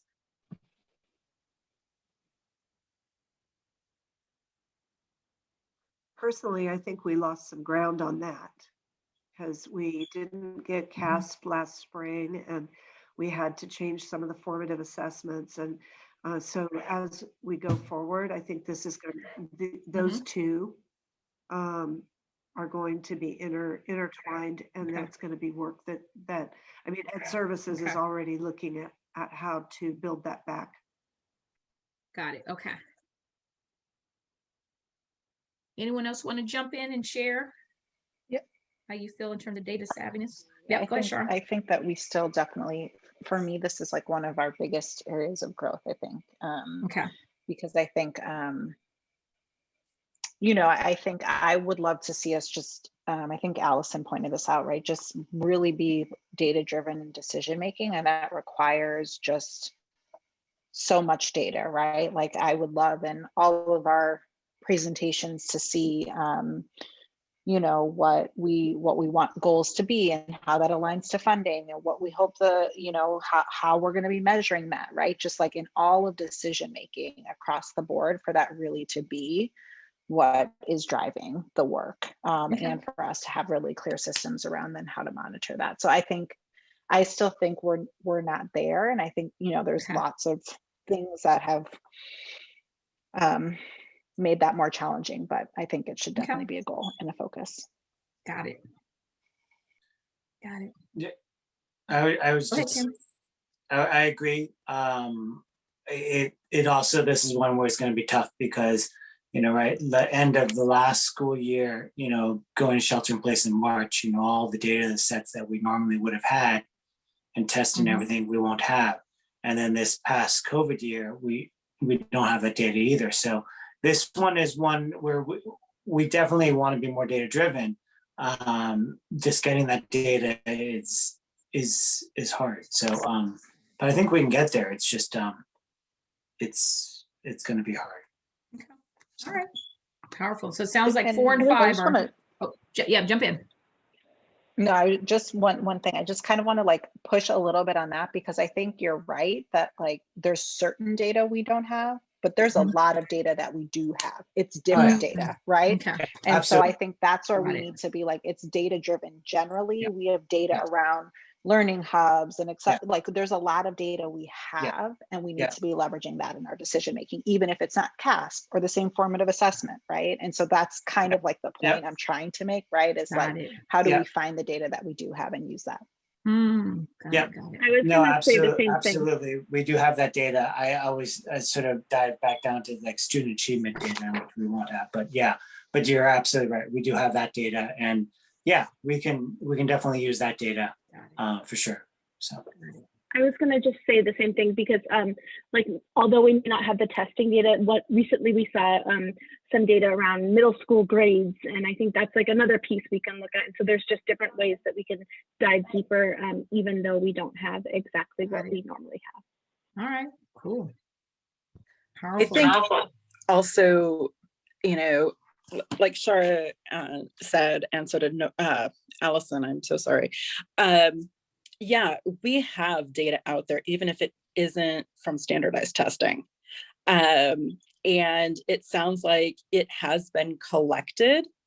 And I feel like, you know, I would love to just have a study session around the data and, you know, get Ed Services take on the whole situation and really open up, you know, those, you know, just having that data available.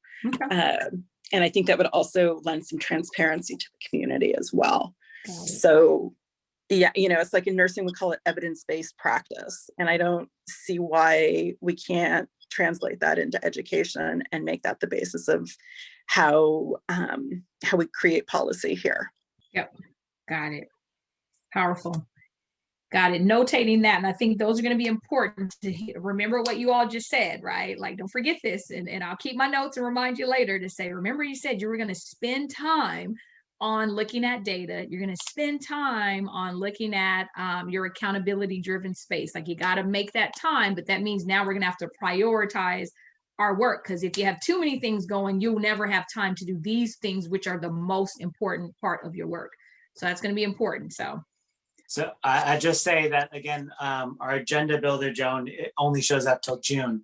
But if you guys, when you see the full agenda, Joan and I did go for the year, agenda builder for the year, we did go through, and the study sessions are mainly all about equity and data. And so, Lisa, to your exact point, we have these sort of set up for our study sessions. The question is whether or not our new superintendent would want to still keep that format, but we could always work with that person. So. Powerful. Good news. Good news. All right. So I'm going to finish and round us off with these last three because I want to get into our conversation about priorities and specifically our piece about responding to the community. And so the last three are around resources. So I think this is a big one that probably will require study sessions by themselves, as well as your board aligns, monitors, and sustains resources, which I just heard you say your data helps you to do that. So how do y'all feel you are with that piece? You last told me you were somewhat effective. So you feel like you're still in that place in terms of monitoring, sustaining, measuring the impact of your resource allocation. And then I know we called out professional development, which is one space where you spend, budget, you allocate your budget to your human capital, building capacity of human capital. So I feel like you're still somewhat. Okay. All right. So that's probably going to require a study session, just by the way, because looking at resources is a whole space in itself, looking at your budget and being really savvy at that and making sure you can ask the questions of, as we spend our money, how is it impacting our equity focused work? And if you're spending money and you're not seeing a difference, you're not having a way to measure the impact, then you have to revisit, like, is this the best use of our, not only money, but our time, any resource? Okay. So the last two, being a united team, working with your superintendent, having collaboration, mutual trust, strong equity focused work. That I think you all kind of shared to some degree, kind of similarly when we talked about being, having shared common vision and shared beliefs. I think Noelia, you had shared that, we're definitely have more common language we have to continue to unpack together, but as a united team, do you feel pretty much like you're united for the most part? Again, this is an overall assessment. And sometimes I go, the reminders like kind of like a hand, right? Like we have an individual vote, we have an individual vision, but when we make decisions as a board and we call meetings to order, we're one fist. You see what I'm saying? Do you feel like you're pretty united? Or you're like, oh, I got a little finger hanging out and I'm joking with you, but I kid you not, like this is what this means. We're united, even though we may have different respective kind of perspectives, but do you feel overall like that you're somewhat effective in being united as a board? Yeah, I think you should celebrate that, by the way. I know it's been a hard year, but I tell you, I've watched a few boards that haven't been in that place. It's been nasty, ugly, and you should really be celebrating that.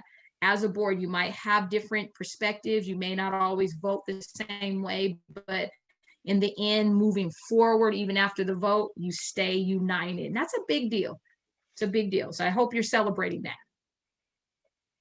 But I know we still have work to do. So I get it. And you're going to, again, you have a new superintendent, you're going to have to revisit this, right? Because being united means we have to all be on the same page and you got to know what that page is. And that's going to require relationship building, things that you lost this year. You all didn't get to go sit and have coffee and just, enjoy each other as people, right? Just to come together. And that was lost this year for a lot of boards. So I think this is going to be important. And then our last one, I just commend you. I think the last one you all felt like, that you spent lots of time doing professional learning together, lots of study sessions. However, spending more professional learning time, learning about equity, I think is a big piece, but it seems like you felt for the most part that you were somewhat effective, but you needed more time. You needed to spend more time. Would you agree you're still in that place? Because this year just was such a distraction of so much. Okay. All right. So I'm going to keep note of that. All right, so overall, you're a somewhat effective board moving into a place of being very effective, which I think is something you should be celebrating. When I think about what I'm most proud of in working with you all, because it's been a lot you've had to take on, I feel like you should be really proud that you're in a place where you are set up for success to lead for equity. So I hope that you kind of leave today with that perspective. Now, what I want to do is I'm going to ask Joan in a minute to share a little bit about one space you all talked about. I think it was number 3, is like being able to, collaboratively have a great relationship around not only communicating with the staff and but with your community.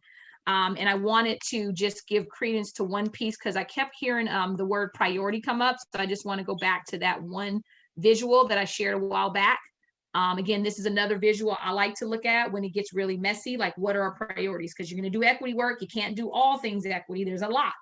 There is a lot. If you turn on every stone you can unturn in your district, and there's a lot. But remember, our role as a governance team is to operate above the blue line. So this is about that operational versus actually policy. So would you say these 4 priorities would be a good focus for you as you move into transitioning with your new superintendent? This is something to think about, just a recommendation to think about as we move forward. The 4 things that should be at the top of our list when we make decisions: our human resources, our human capital, right? You spend 85, 90% of your budget on your people. Yes, you have policy around personnel, probably should be a priority, right? When we talk about your budget, absolutely, all boards have to be fiscally sound. You should absolutely have that as a priority. Teaching and learning, student achievement, absolutely. That should be a priority. You're in the business to educate kids. It should be at the top of your list. And then, of course, your school climate, right? This is about the culture, how people feel, the safety piece, the social emotional space, the discipline issues that may rise to the top. These are the 4 that effective boards really spend their time on. The priorities, that's the keyword, priorities. And anything that is not necessarily on this list per se, but anything that doesn't fall in these 4 buckets, you're going to have a conversation with each other of, is this something that shows up on our agenda? Is this something that shows up with us spending time and energy on? Or is this something that I need to call my superintendent and say, that's for you. I just want to make you aware. I'm going to let you be superintendent. This is really helpful for boards when you're doing equity work because there's a lot. And your community is going to come to you with a lot of equity focused issues in their eyes that may not fit in your priorities. And so you're going to have to train your community to understand your culture of governance so that you can be effective, because you can't do it all. So you remember I didn't tease you per se, but I said, when we met, I don't know, Joan, this was several months back, and you presented like all the different initiatives that you all have and kind of a staff matrix and all the things that are going on. Y'all have a lot you're doing. And most districts do, don't get me wrong. But some of those things, in my professional kind of opinion, didn't necessarily need to be in the board space. And that's when we talk about operational things. So how much of that do you need to have in your prayer view, and how much of that let the superintendent kind of do that work and then report to you so you can measure the impact of the work? Those are the things that effective governance teams do who want to focus on equity. So this is really helpful, I think, as a reminder. Any questions or thoughts on this? Because as your new superintendent comes in, you're going to have to definitely prioritize your work. And I think you all have to be on the same page of what that means. So any questions about this before we go into kind of our hotter topic of how are we going to address the community? Does this make sense to you? Is it helpful? Okay. All right. This is a great reminder. I know you're processing and you're like, okay, it's almost 3 o'clock, Nicole, my brain hurts, but I'm going to tell you, if you don't remember anything else in your work, if you don't prioritize your equity work, you will burn out and you will not be effective at anything. I'm just going to leave that. And I'm speaking to myself now as an equity leader. You have to prioritize what is most impactful, what's most important, because you can't do it all. And some things, when we talk about closing equity gaps, right? Sometimes you're just going to focus on certain target groups of kids. I think Sharon mentioned that earlier. When you focus on a target group of kids and you close that gap, guess what happens with all the other gaps? They close too. That's why you got to really focus, narrow your focus of your work. Okay, so that was really, I think, one piece I wanted to share. So I'm going to pause for a second because one of your assessments was, go back to the assessment tool number 3. I want to kind of hit on this for a moment and ask for a little help from Joan. But looking at how you actually communicate to your community, specifically when you're talking about responding during meetings, when you're trying to look at your public comment process. I think you're going to all have to revisit this with your new superintendent coming in. So I don't want to recommend you make any decisions or changes at all. But I do want to give an opportunity just to talk about a little bit more efficiency for your board meetings moving forward now that you're starting to settle in. And so, Joan, do you want to share a little bit of context for this? I can, but I did want to ask you, I think that the piece around leveraging the equity task force was super important. And so what I would suggest is that I simply give a very short overview. Perfect. And then they can come back to this topic later. Absolutely. So Diane, I'm going to take like 3 minutes. I'm going to push really fast. But Diane, could you put the slides up so that I can talk from them? I titled this board meeting efficiencies because as we know, this is really the concern that has been brought up. Go ahead to the first slide. The board meetings during the pandemic became more frequent and longer than usual, and there was increased participation, which you're going to want to continue. But due to the complexity of the issues facing the district, the presentations, trustee questions, comments, public comments, our board meetings were extending much longer than our policy of finishing up at 9:30. So we ended up with important decisions being made late in the night or early in the morning, and trustees, staff, and parents were fatigued. So this is what we need to look at as the year comes next year. What can we do? Let's look at some options. First of all, you can decide that certain agenda items have a specified period of time. If they don't, if it needs to continue, it continues on another time. Staff can work to make sure that their presentations are no more than 20 minutes, any presentation up to 20 minutes. Trustees, you can, of course, continue to submit your questions so that those questions can be part of the presentation, and you can target your comments following that presentation. Now, of course, that's part of it. And then the other part was that we had a lot of participation. And so what can we do with public comment also when we're trying to be more efficient with our board meetings? Our policy that's on the on our policy, our approved policy is 9323. It is from CSBA. It is a Gannett policy. It's a boilerplate, and staff went to look at what were the policies that other districts had.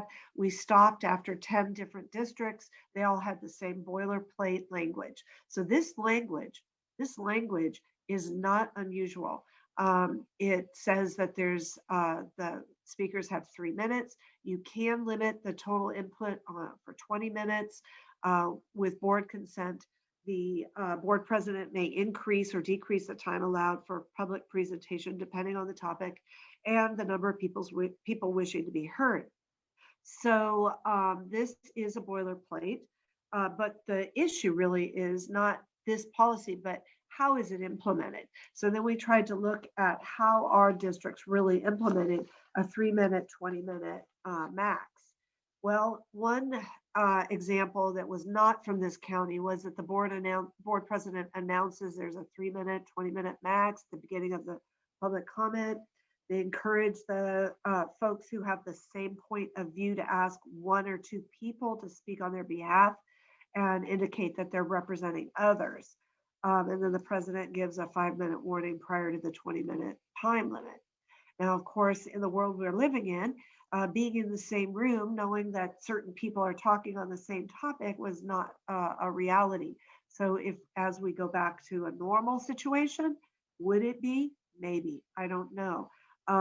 But that goes into this other example where, and this is, I put quotes around these because these are literally pulled from websites.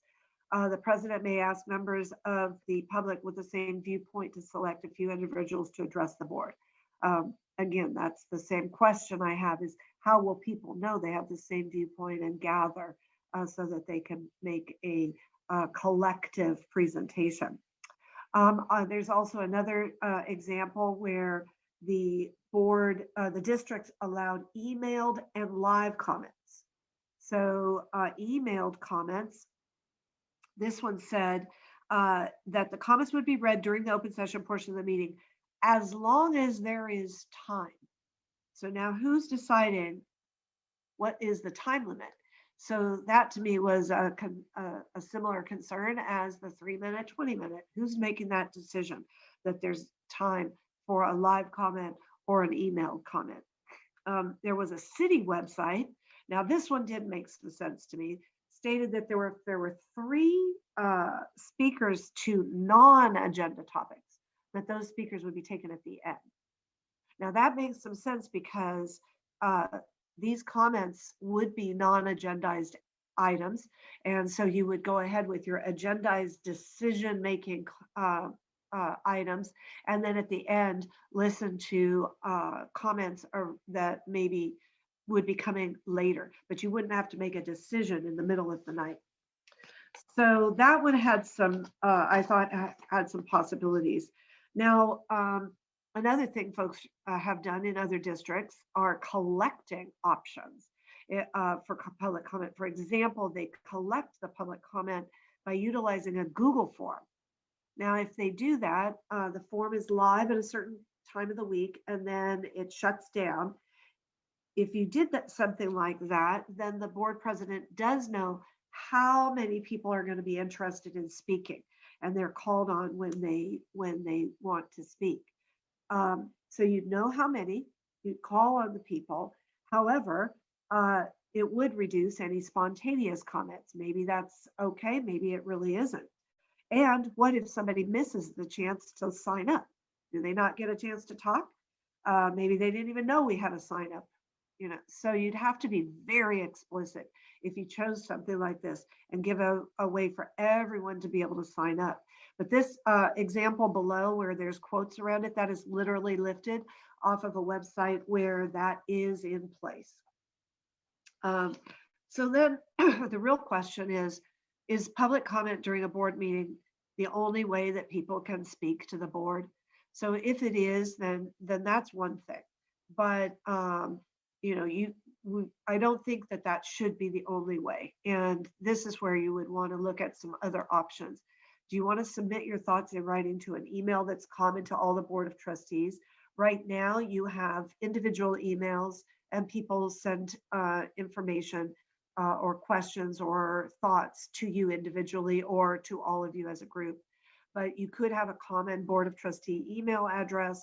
It goes there. You can all read it. Obviously, you can't respond to it there. But then you could hold coffee chats like your superintendent and board president. Sit down and hold coffee chats regularly throughout the year, or maybe even hold presentations on topics of interest using the staff. For example, there were math conversations that staff held. There's LCAP going on. There's been engagements in that way, so it's not an uncommon practice. So what are my recommendations? And I know I'm sliding through this quickly because I do think the next topic is very important. But my recommendation is just be aware of that current board policy. Take a chance to look at some of the implementation options and the collection options and other opportunities. And consider, a time limit on presentations for staff, time limit on board questions, time limit on board comments, maybe some type of a registration for public comments so that you can really determine how much time is going to be needed for this item. But you need to think about how to incorporate live comments in that, because you can't just think that everybody's going to understand that there's a Google form.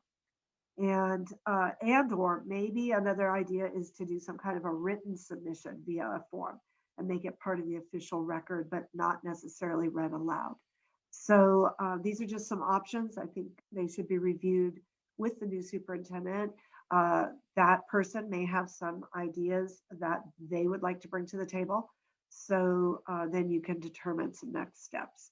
So Nicole, that was like a lot of discussion that we should probably have, but there are other things on the docket. So happy to answer any questions and Nicole, feel free to weigh in on any of those things too.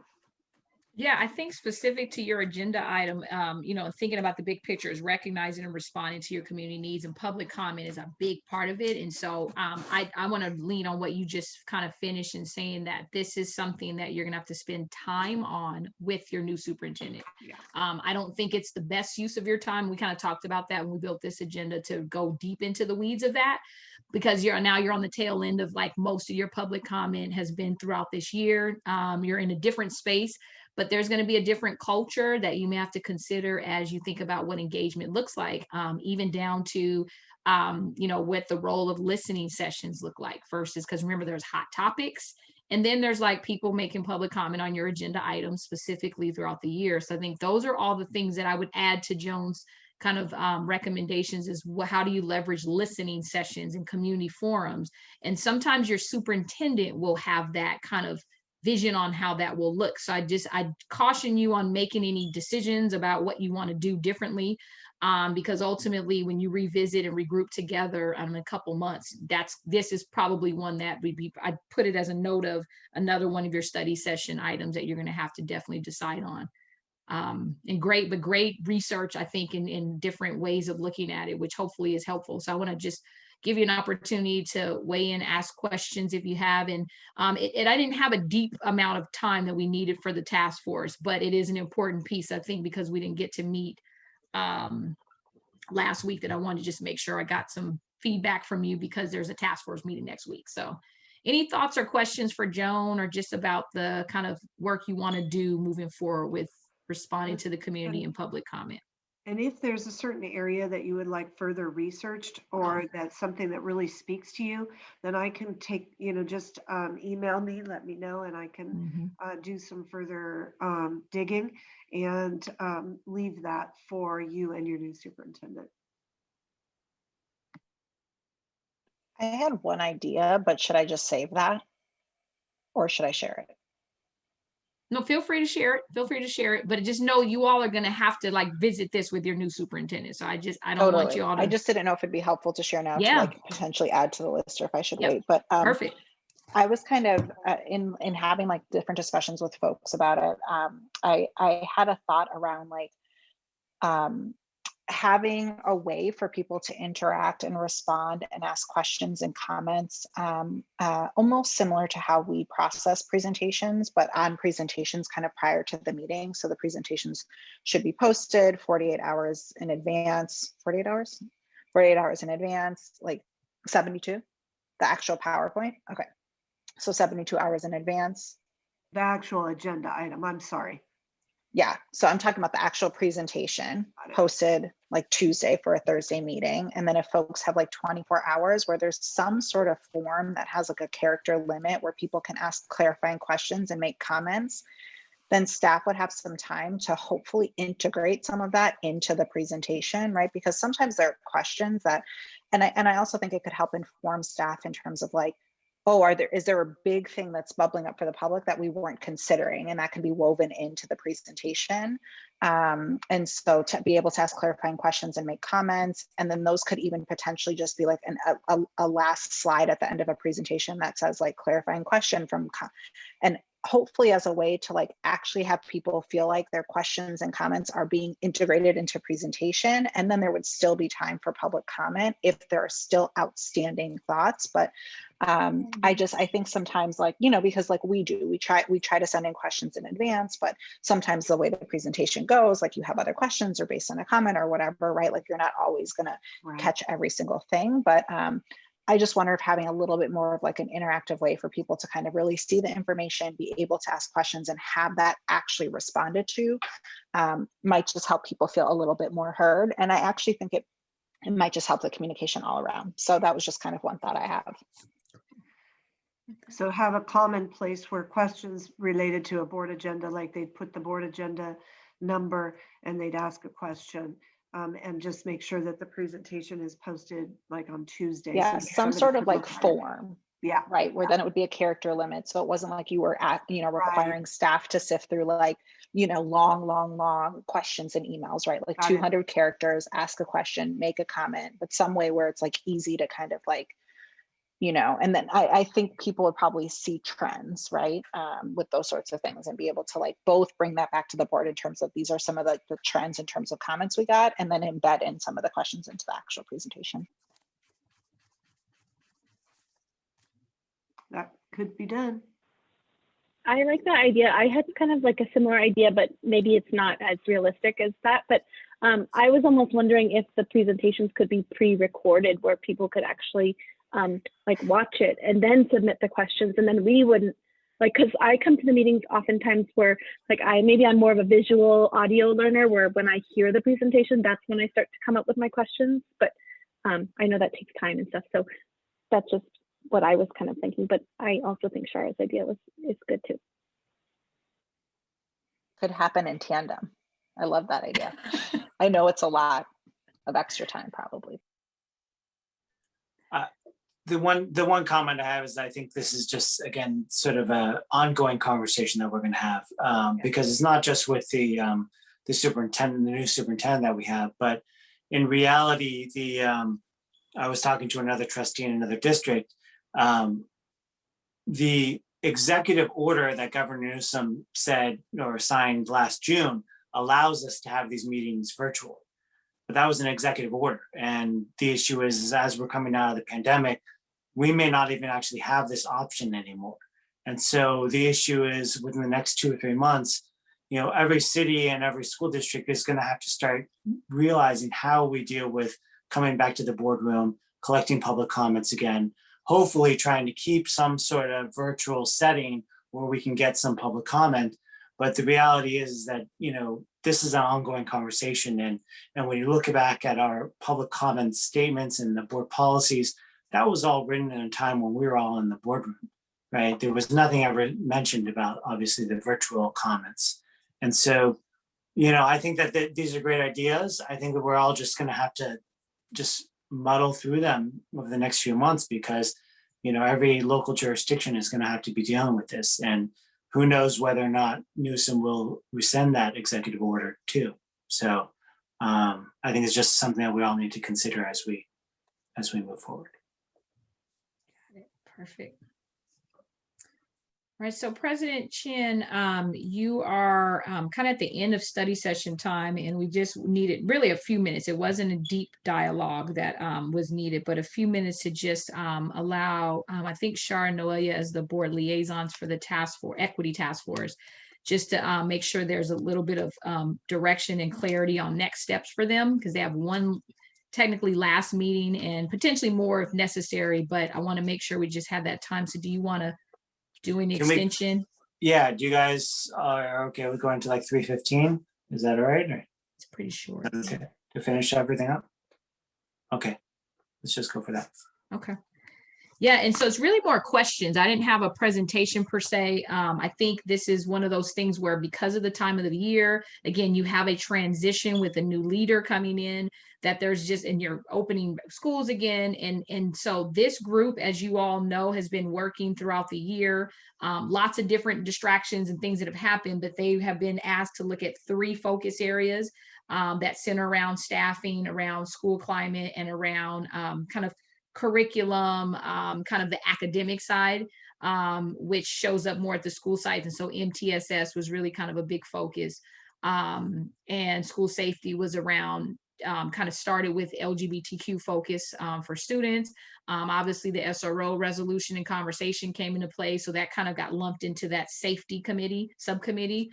And then staffing has been the one that's kind of stayed pretty focused, but definitely still, like, I think, work that all 3 subcommittees are working on to create, again, action steps that they can bring to you as a board to consider as you look through moving work forward.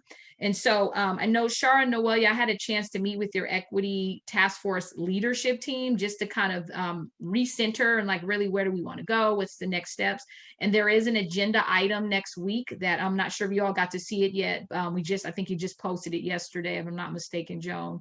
But there is some space on the agenda that I think both of you would be helpful for, helping to just make sure the vision is really clear for them in terms of what are the next steps, what's the timeline for you expecting that presentation to you as a board, And then of course, some things around like roles in terms of like people coming off. There's some who have to leave. There's some, you know, you're going to have to go through that process again of bringing folks in and outreach.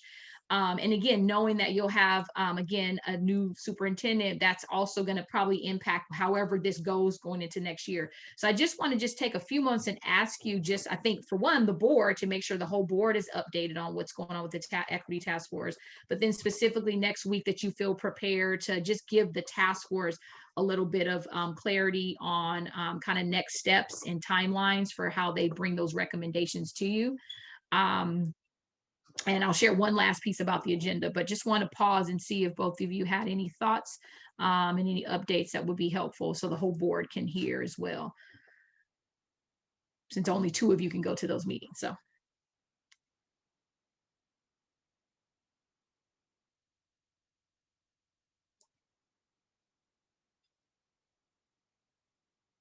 Don't be shy. So let me start with timeline.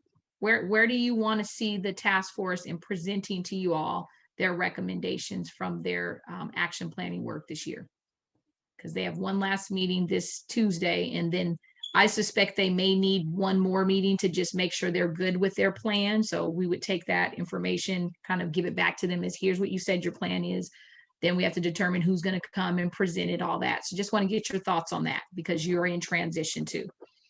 And you do have only 2 more board meetings in June. Mm-hmm.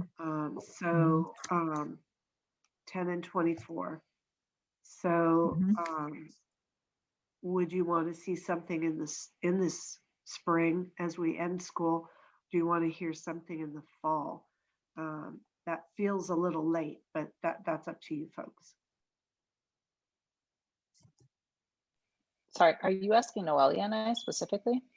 Or are you asking the whole board? Because you're the board liaisons, I think it's helpful because you've been with them all year, but I think it's the whole board really, you know, does need to weigh in, I think, because the presentation comes to all of you, right?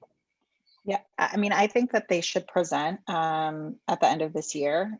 So if it's the last meeting, that's fine. If it's not like a solidified response, you know, if it's still like, this is where we are and this is when we'll have, but, you know, I know that there's been a couple presentations where they've already shared kind of what they're thinking. And I think that that gives, I know district staff already kind of know what they're working on, but it gives more kind of than board direction in terms of like, this is where we're going. And I have already felt like there's a little bit of disconnect. Like there's things on our agenda next week around MTSS, and then there's equity task force working on MTSS, and like, how are those things working together? And so I think it's important just for everything to be aligned.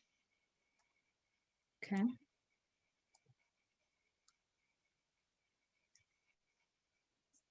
Noah, you will have any thoughts for that as far as timeline? Is them coming to you all at your one of your June board meetings with a draft kind of recommendations? Yeah, I mean, I think that's a good idea, but I will say overall, like in the long term, when I think about a timeline, I think, you know, it's difficult to have the work aligned to our board meetings when we're meeting twice a month and the equity task force is only meeting once a month. So I think that's something that we really need to account for and make sure like we're not asking for, you know, things that can only be accomplished if they were meeting twice a month.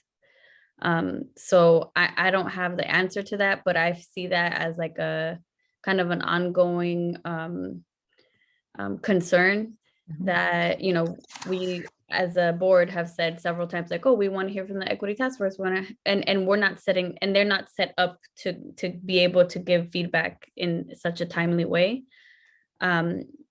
It's a big group of people from, you know, all different parts of our community, and so I know that it's difficult to, you know, to get something that works for everyone. So I don't have the solution to that. I just want to, you know, as a liaison, highlight that it does feel like we as a board need to either plan out a little better what we're asking of the task force and just set them up for success a little more. I actually think it overlaps kind of with too around like if we have very clear equity priorities that we can communicate to the task force around things that we're going to be working on and things that we know that we're going to want their feedback on, then they can kind of build that into their meetings. That doesn't mean that there aren't going to be things that come up that we're going to want input on. And so I do think there needs to be a better system around that, just so everyone knows that the equity task force had a leadership team and like kind of dissolved. There's a leadership team again. I do see that as a potential place where these things could be brought if that group is willing to meet more frequently potentially, or it's a smaller group to be able to get like kind of some more quick input on, but having some sort of that maybe then gets like run by the whole task force via an email or something, like speak now if you have any concerns with our recommendation sort of thing, right? Like some sort of system that allows for like that more that those decisions that we need input on more quickly. But I do think that if we have our priorities lined out, we have our board agenda builder for the year, for the whole year, right? Like it doesn't mean that things aren't going to shift, but then at least people have an idea of where we're going. And I think that that would be really helpful. Got it. So question for you, because remember you have a resolution, because this is a board appointed committee. So one of the things you're going to have to consider too is revisiting your resolution to talk about how you use this group moving forward, because you had some timelines in there. Some of them, I think, based on COVID got, a little bit distorted based on the reality of priorities. So I think you're also going to have to go back to your resolution and really talk about like, how does this group move on next year? You do have some rotation kind of questions that we probably want to talk about on Tuesday. The leadership team did have some suggestions to help stagger out so everyone doesn't go at the same time, or some who are like, I got to come off the task force because I have a lot of things on my plate. Some of them agree like, oh, I'll stay 6 months, and allow till December so we can make a smooth transition. So I think there's some things on Tuesday that can be addressed, but I think the board has to be really clear, and you kind of said it, Shar, about what your priorities are moving forward. I think my suggestion is let them finish the work they've been doing. I think it's been really hard for them this year because there's been so many different kind of shifts and because of just reopening and everything that's gone on. So maybe allow them to come to you in June with kind of, here's what we have at this point in terms of our recommendations. And then maybe kind of from that point, decide where you want to go moving forward. My technical question is, because you only have this meeting, like I said, Dr. Holt and I, what we'll do is take what the group has done. We'll kind of give back to them their draft plan. But part of me wonders if you want to present to them an opportunity to touch base one more time before they present to you in June. And so maybe it's just the leadership team comes together to do that. But that would be my one question for you, if you think that would be ideal to share with them, so that they feel prepared to present to you at your, I think you said maybe your last meeting in June. So how do you feel about that? Is maybe pulling the leadership team together at some point early June, just so they can look at the draft plan and feel comfortable with presenting to you?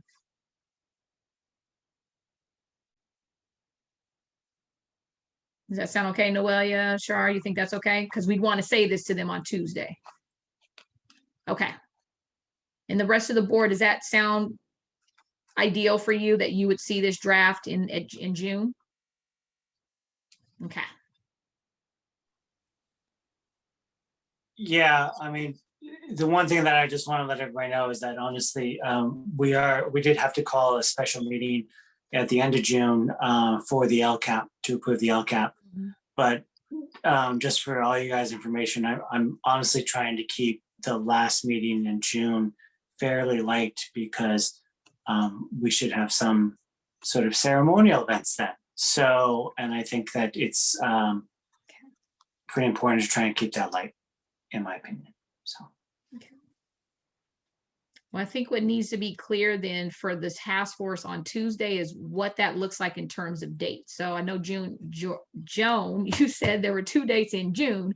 And Ken, you're saying we want to keep that last meeting kind of light. So can you give me the dates that we could consider bringing up on Tuesday with the task force? We only have June 10th and June 24th. Okay. Both of them do have LCAP in the budget. You have to do the presentation of the draft on the 10th. That will give the board a chance to look at the final draft and provide input. So hopefully then when we get to the 24th, it's pretty done, pretty ready to go, without much change needed. So the June 24th right now had the LCAP and budget and now equity task force presentation. I think there were a couple of other items, but I don't have it with me right here where I am. Okay. So maybe lean towards maybe the 24th, because that would be a lighter meeting, because for them it'd just be a presentation. I think you could do it on the 24th. The Okay. 10th could get heavy because Yeah. unfortunately the LCAP is literally hundreds of actions. It's the brand new Right. 3-year plan, and there's a lot to it. Okay. And with all of the things that are coming out from the government about the kinds of things they'd like to see, it's very exciting. You know, it's very exciting, but it's big. Yep. Okay. Got it. Okay. So I'm going to put the 24th on the calendar just based on the discussion. And then maybe again, June, we can decide when to bring the leadership team back together. I think Shar and Noelle would be great if you were at that meeting, just to make sure you have kind of even the preview of where they're at, so that you can kind of give direction on, for them on what you're looking for in terms of even how to present that. So it's meaningful for the board, right? You don't want to have too many details, but then you want them to be able to speak to, their recommendations. So does that sound okay for June? Okay, good. And it would be lovely to invite the new superintendent to that. Yeah, perfect. So my only one thing I wanted to share for the agenda on Tuesday is one of the things the leadership team asked is that to give them maximum time for their last meeting specifically, but even meetings moving forward, is to take those updates that we give, like we always have, district updates, board updates, and it takes a little time in the beginning. And so they thought it might be better to utilize those for maybe a written kind of report or update, just a couple of bullet points that are specific to the task force. So that was what the leadership team did ask for. So it will require just a little bit from you, Shar, Noelle, or just kind of the board in general. What is it that you want to make sure they see and hear? And then just provide it more in like a written kind of, maybe it's just a little, even if you email it to me, I think it's fine. Or, and if you talk about like who's going to be holding that for next year, like just to make sure that report is something in writing, it's a handout they can get with their agenda, then that would be helpful. So to be, I think, a little easier for you to have kind of some key things you want to share with them. So I think that's something they'll want you to do for the Tuesday meeting. So if you can just think about what are those key things you want the task force to know, that would be helpful. And you can just send it to me if you want, and I can just kind of put it on a little document. We can share the screen. Pretty simple. And that will eliminate you having to worry about doing any reports for the last meeting. They can jump right into their business. So does that sound okay? Okay. Cool. All right. So that was it for the task force. It wasn't anything super deep, but I definitely want to make sure we're all hearing the same thing, because I know you have 2 liaisons, but sometimes the whole board doesn't get to hear that deeper discussion. So appreciate that time. And I think you all have solved all the world's problems in San Mateo Foster City today. I truly believe you did. But thank you for hanging out today. And I'll just close by saying, as you transition, I've used that word quite a bit. This is going to be an opportunity for deepening your work. You have, an amazing superintendent who's locking arms with you the whole way from start to finish. So being really thankful for that, I think, is powerful. And I'm excited for you as a board. I think equity-driven work is not easy.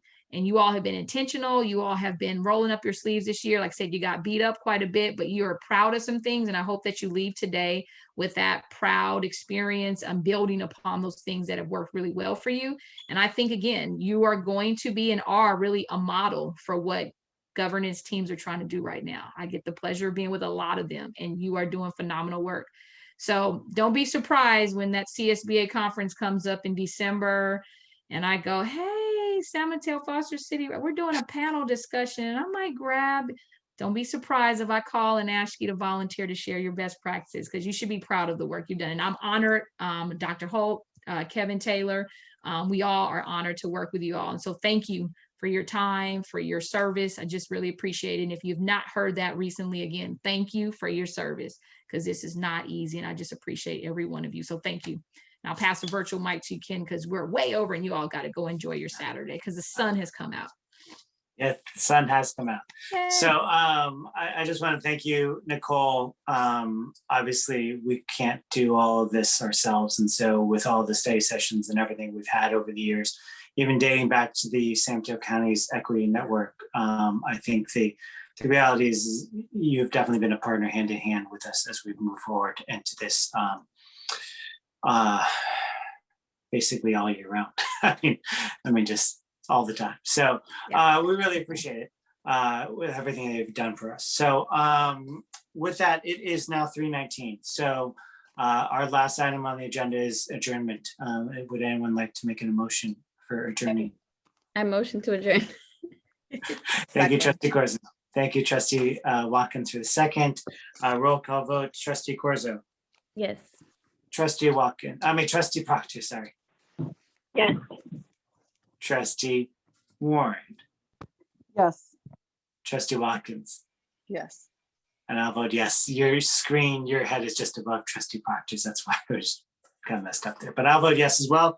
And we are now adjourned at 3:20. So thank you everyone for this study session. We will see you guys next Thursday. So thank you.